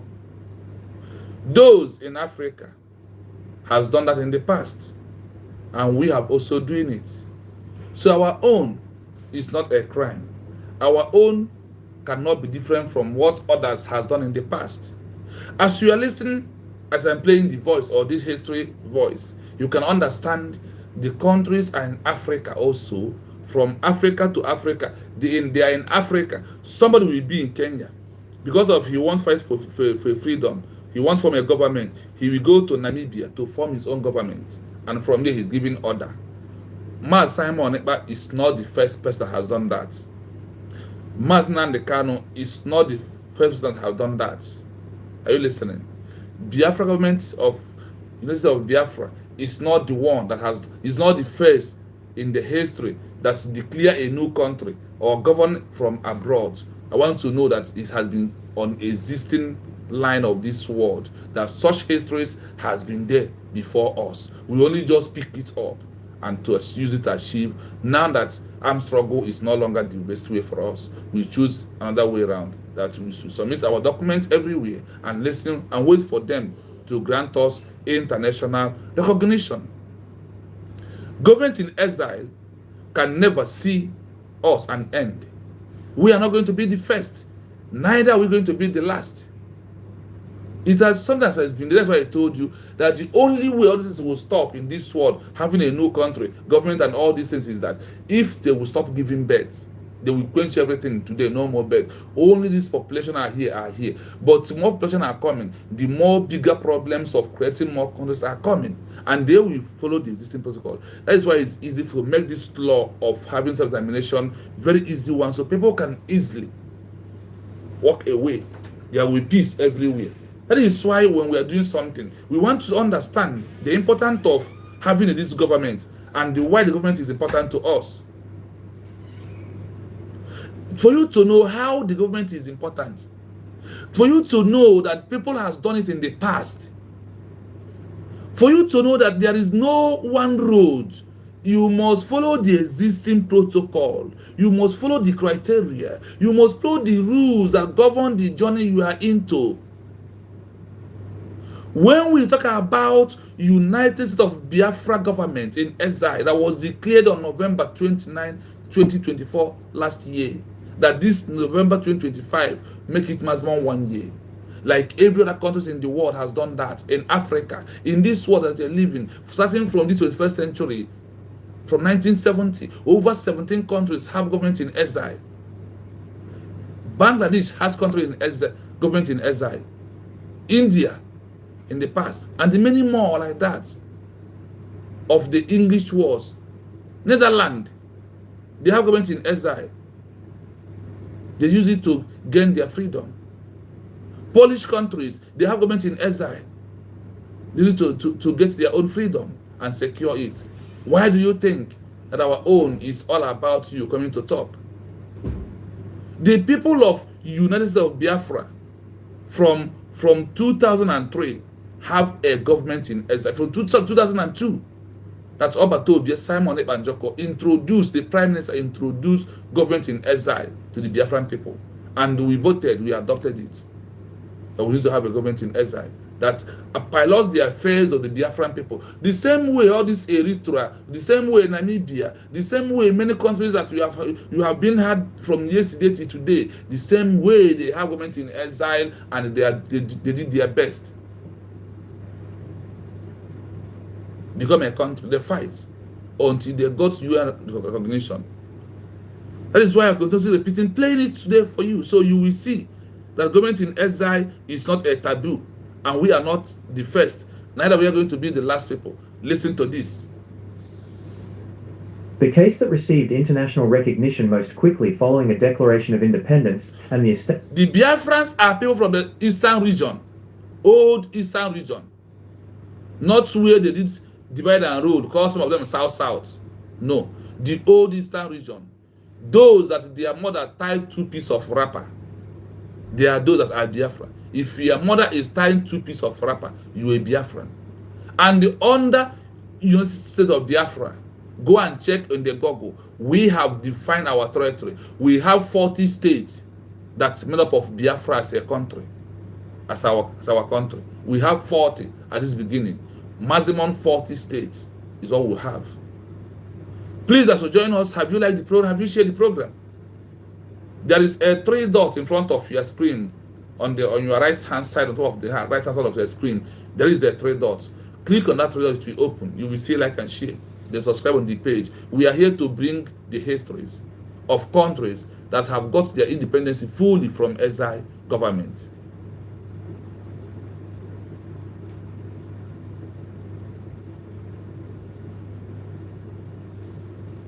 Establishment of a government in exile is generally considered to be Bangladesh.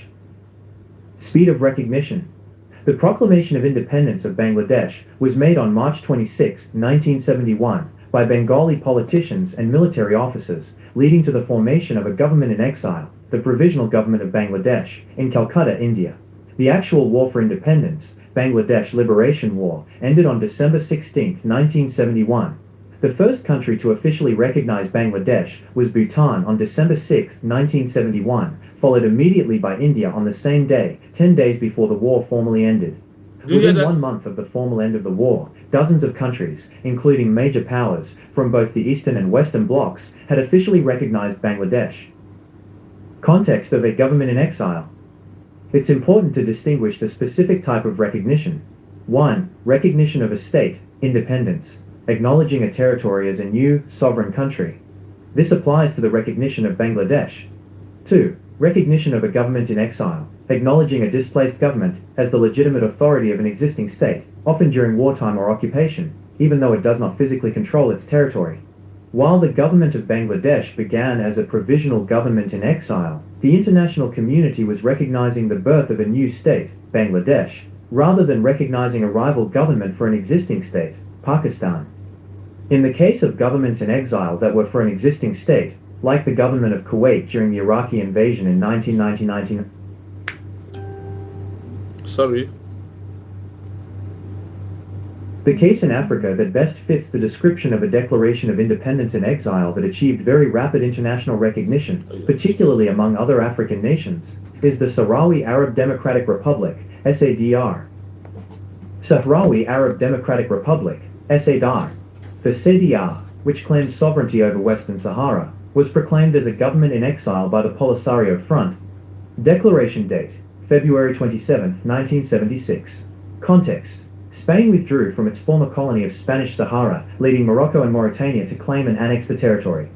The Polisario Front, based in Algeria, declared independence to fill the political vacuum. Speed of African recognition. The SADR received its first international recognition very quickly, primarily from nations aligned with the African and non-aligned movements. Madagascar recognized it the very next day, on February 28, 1976. Within 2 weeks of the declaration, it was recognized by Madagascar, Burundi and Benin, March 1 and March 11, 1976, respectively, followed by many more African nations within the first year. The critical factor was that the SADR eventually gained full membership in the Organization of African Unity, OAU, the predecessor to the African Union, in 1982, which served as a massive form of Pan-African recognition and ultimately led to Morocco withdrawing from the OAU and later rejoining the AU in 2017. Why SADR fits the criteria. 1. Declaration in exile. The proclamation was made in Bialelu, a temporary location within the claimed territory, but the political and military leadership, the government in exile, was primarily based and supported in Algeria. 2. Fast international recognition, African focus. While global recognition was mixed, the speed and volume of recognition from fellow African countries were immediate and substantial, validating its status within the Continental Organization, OAU. Alternative case, Eritrea. While the SADR is the best fit for an in-exile declaration getting rapid African recognition, it's worth noting the case of Eritrea, which achieved undisputed and immediate UN-backed recognition, though its process was different. Process. The Eritrean People's Liberation Front, EPLF, achieved de facto independence in May 1991 by defeating the Ethiopian forces. Formal independence and recognition. Eritrea's full and formal independence was contingent upon a UN-monitored referendum. The referendum took place in April 1993, with an overwhelming vote for independence. Speed of recognition. Eritrea became an internationally recognized sovereign state immediately after the referendum results were verified and declared on May 24, 1993, with near-unanimous recognition from the global community, including the United Nations and the US. In terms of a new country declared by a movement in exile that swiftly achieved regional recognition, the SADR is the most prominent African example. Yes, Biafra is the only everlasting peace in Nigeria. Biafra is the only everlasting peace that people of the Benue, people of the North will stop dying. Biafra is the lasting peace. Because we are already a peaceful people asking for our rights. When a son, a child is asking for his or her rights, sometimes in the house there will be a fight until you give that right. then the fight will end. Biafra recognition that we are seeking for right now, after our declaration of our government in exile, we are its only solution to everything that's happening in Nigeria. When Nigeria is being, Biafra went their way, Oduduwa went their own. The people of the north, the real Hausas go to their way, protect their border. Tell me tell me how the fight will continue. If you want peace to be, divide Nigeria according to the ethnic tribal line. Oduduwa on their own, Biafras on their own, Arewa on their own. They will now protect their border, because the border is not being protected by the indigenous people, rather it's being protected by the repentant Boko Haram, who are not that place. Was for the first place, nobody is a Nigerian. If there is no amalgamation of 1914, can anybody answer Nigeria?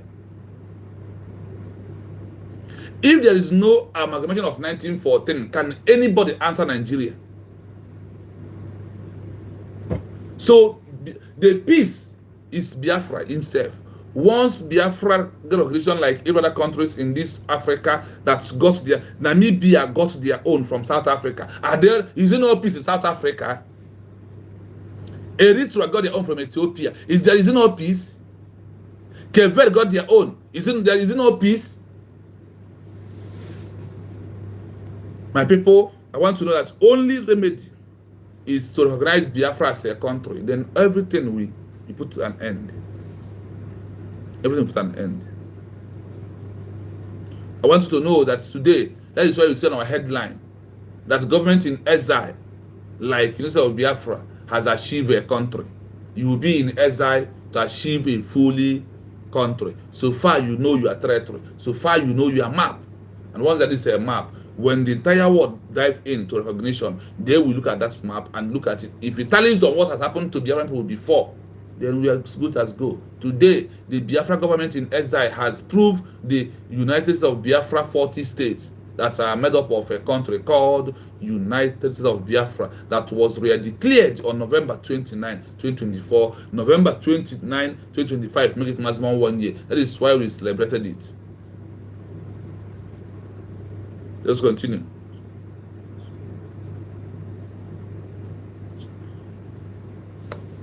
A declaration of independence by a government in exile (GIE) primarily helps achieve international recognition by transforming the movement's status from a mere internal insurgency into a formal political and legal entity claiming sovereignty. Listen. While the GIE lacks the core international law requirements of defined territory and effective control, known as de facto control, the declaration creates the legal and political structure needed for other states to engage.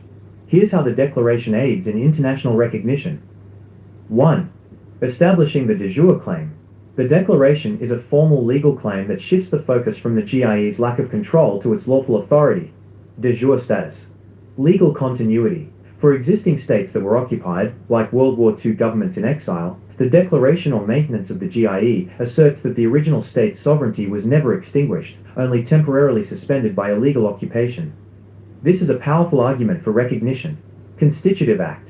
For new states seeking independence, decolonization movements, the declaration formally notifies the powers of the earth of the new state's existence, transforming the separatist fight into a national liberation movement based on the principle of self-determination. Capacity to enter relations. The declaration and the GIE structure, president, foreign minister, etc., meet the Montevideo Convention's final criterion, the capacity to enter into relations with other states. Recognizing states can now deal with a formal, visible authority rather than an underground movement. 2. Diplomatic and political utility. Recognition is often more a political act than a purely legal one. The declaration provides the necessary diplomatic framework, creates a counterparty. The declaration establishes the GIE as the sole legitimate representative of the people. This is crucial, because if other states recognize the GIE, they are legally and morally committing to dealing only with that entity regarding the future of the territory, thereby delegitimizing the control of the occupying or incumbent power. Facilitates diplomatic relations. Other countries can establish official ties, embassies, treaties, aid, with the GIE's foreign ministry. For a state seeking to exert pressure on the occupying power, recognizing the GIE is a powerful, non-military diplomatic weapon. Mobilizes international norms. The declaration is usually framed using the language of human rights and the right to self-determination, enshrined in UN charters, which compels other nations, especially democracies, to politically support the cause. 3.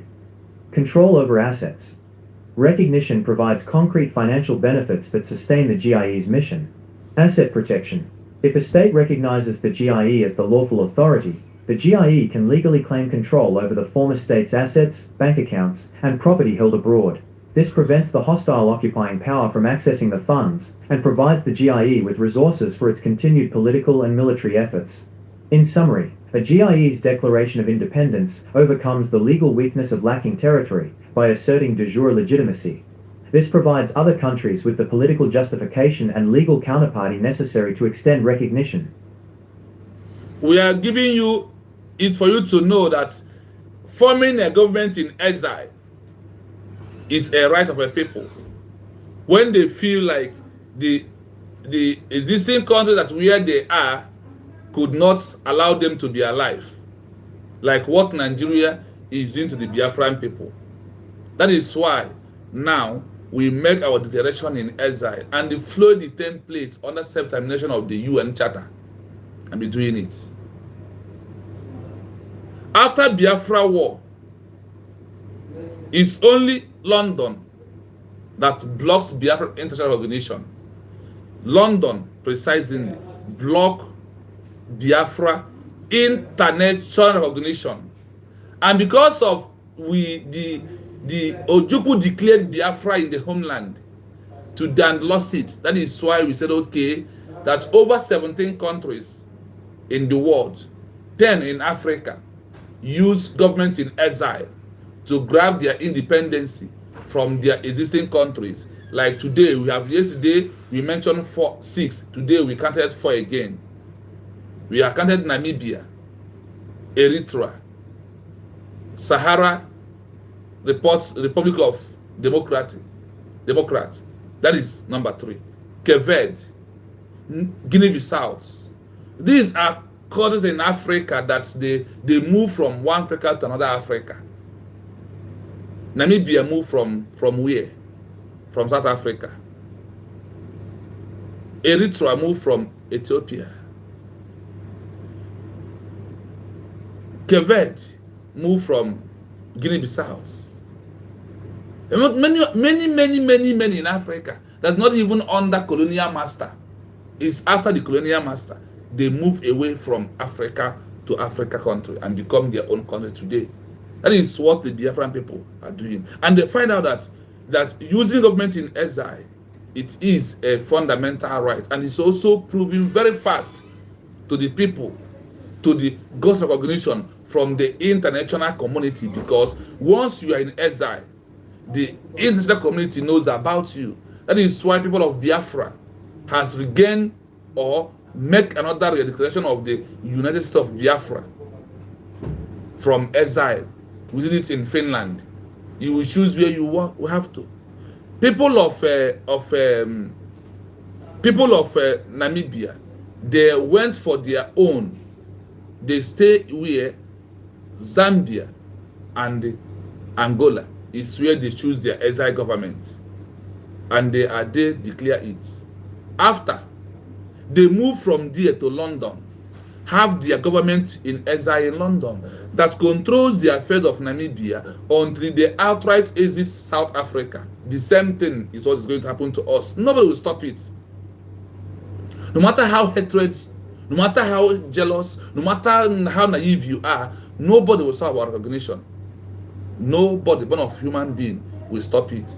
It is very important for us to understand that that government in exile has been established before Biafran people, before we decide to make our declaration. We are not going to be the first, neither are we going to be the last. This freedom, it has become to the last stage. That is why you see in the summit of South Africa last month, November, when they have 2-day summit, they talk about Biafra. That Biafra movement or Biafra agitation or Biafra government has exist right now, and also that Biafra matter is no longer in internal affair of Nigeria. That wasn't enough. In Adi Burkina Faso being held by President Burkina Faso, by Mtoire of Burkina Faso, they also talk about Biafra. Today in EU, African organization groups, they are start talking about Biafra. So you will be there feeling yourself, and it happens. All these countries that got their independence, some of the people never believe it until it happens. So you are going to be there, it will happen, whether I like it or not. Is this 21st century is quite different of what happened in 1967 to 1970. No, and we have also learned our lesson from what happened in 1967 to 1970. We have learned our lesson from all these areas. That is why we are pushing it now, peaceful way, no armed struggle. And when the world undermines us, we'll get on the other side of all, because we have everything. We are into multiple dimensions to make that Biafra becomes a country, and it must become a country. It must. We have established today that there is room for you to be in exile, to announce that this is my country, and you start protecting it, and proving otherwise on the other things that surrenders you having the new country. Are you following? These are the things that are very important that we all need to know. So when you hear about government in exile, you will stop making mockery of yourself and start fooling yourself, because lack of information. Nigeria removed history from school. Nobody studies history anymore. It's only that we went outside from Nigeria. That is why we can be able to use our stable light of country where we are, the stable internet, to research and find out that there was something called government in exile that was well established by the international laws and treaties. That is why it is important. Sometimes you change your narrative or what you're thinking. My people, there is no time. Biafra has been redeclared through United States of Biafra. Through what? Dr. Ngozi Arabeze. The name is United State of what? Biafra. Nobody can stop us. They're not that person this time around. Now that we are into the political movement, let us see how the game is playing, and let us see that the Biafran people are winning. The only one government, led by Dr. Ngozi Arabeze, is the only Biafran government, not any other person. A declaration ends agitation. A declaration of a new country ends what? Agitation. So my people, we must continue tomorrow, if time permits us, on this junction. After playing one or two things to you to refresh your mind, then I will close the program for today, because of my own time also, and I have to do my own. So I want to thank you for being here. We must continue to let the world know that right now that we have understand how this thing work and what we have to do on our own to make sure that we have our own country.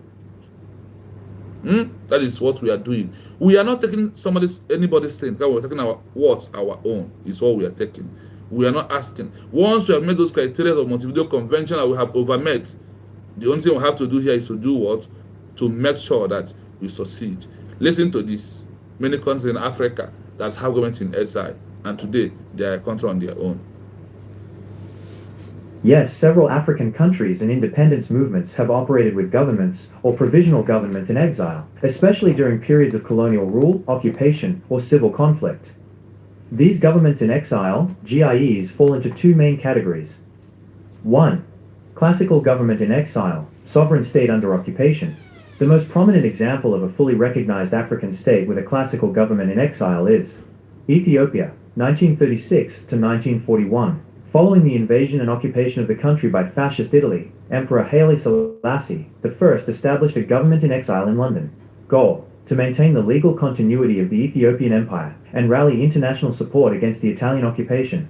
Result: with Allied support during World War II, the emperor returned, and Ethiopia's sovereignty was restored. Ethiopia is one of only two African nations, along with Liberia, that largely avoided full European colonization. 2. Liberation movements. Operating in exile, fighting for a new state.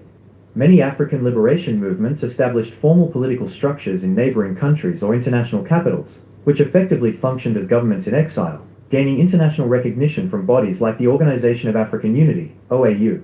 Namibia, SWAPO, the Southwest Africa People's Organization, SWAPO, which fought for independence from South African administration, was widely recognized as the official liberation movement and formed a government in exile that operated mainly from Zambia and Tanzania. Result: SWAPO led the country to independence in 1990, and its leader, Sam Nujoma, became the first president. Angola, GRAE, FNLA. During the Angolan War of Independence against Portugal, the National Liberation Front of Angola, FNLA, formed the Revolutionary Government of Angola in Exile, GRAE, in Leopoldville, now Kinshasa, Congo, DRC, in 1962. Note: while initially recognized by the OAU, support later fractured among rival liberation movements, MPLA, UNITA, FNLA, before the final declaration of independence in 1975. South Africa, ANC in exile. While the ANC did not form a formal government in exile, its armed wing, Umkhonto we or MK, and the entire political leadership operated from outside the country, largely Zambia, Tanzania, and later London, for decades after being banned. They were recognized as the legitimate voice of the oppressed people. Contemporary examples: unrecognized. In more recent times, various opposition and secessionist movements have declared governments in exile, though they lack international recognition as sovereign states. Mali. Opposition politicians announced the formation of a transitional government in exile in 2024 following military coups. Biafra, Nigeria. The Biafra Republic government in exile, BRGIE, maintains a political structure operating outside Nigeria to push for secession. Ambazonia, Cameroon. Secessionist movements fighting for an independent Ambazonia, English-speaking region, have established political councils and governments in exile. This video discusses African leaders who are exiled, which is a related but slightly different aspect of the theme of governance from abroad. 10 African presidents who were overthrown and exiled. Are you hearing it? Those that many countries that has formed government in exile, and they used to achieve their dreams, they used to achieve their goals. Ethiopia is involved. They are the first in 1936. Ethiopia, they are there. They form it, and they have government in exile. Where? London is where they have it. They use it to achieve their what? Their goal. Many, like you had it here this afternoon, that want to remember there is how these things work, and that way is working is what our government in exile that they mentioned here right now. There's all these things are in record. Do you hear that IPOB is an organization that are fighting for Biafra? No. They told you what? Biafra government in exile, whether you like it or not. It's not by force. Namibia also, they form what? They form government in exile. South Africa form government in exile. Tanzania, Zambia, government in Angola. Look at it here. DR Congo. Many of them mention those that have formed government in exile that achieve their dreams, and you think that we will not. Just there to deceive yourself. Continue playing.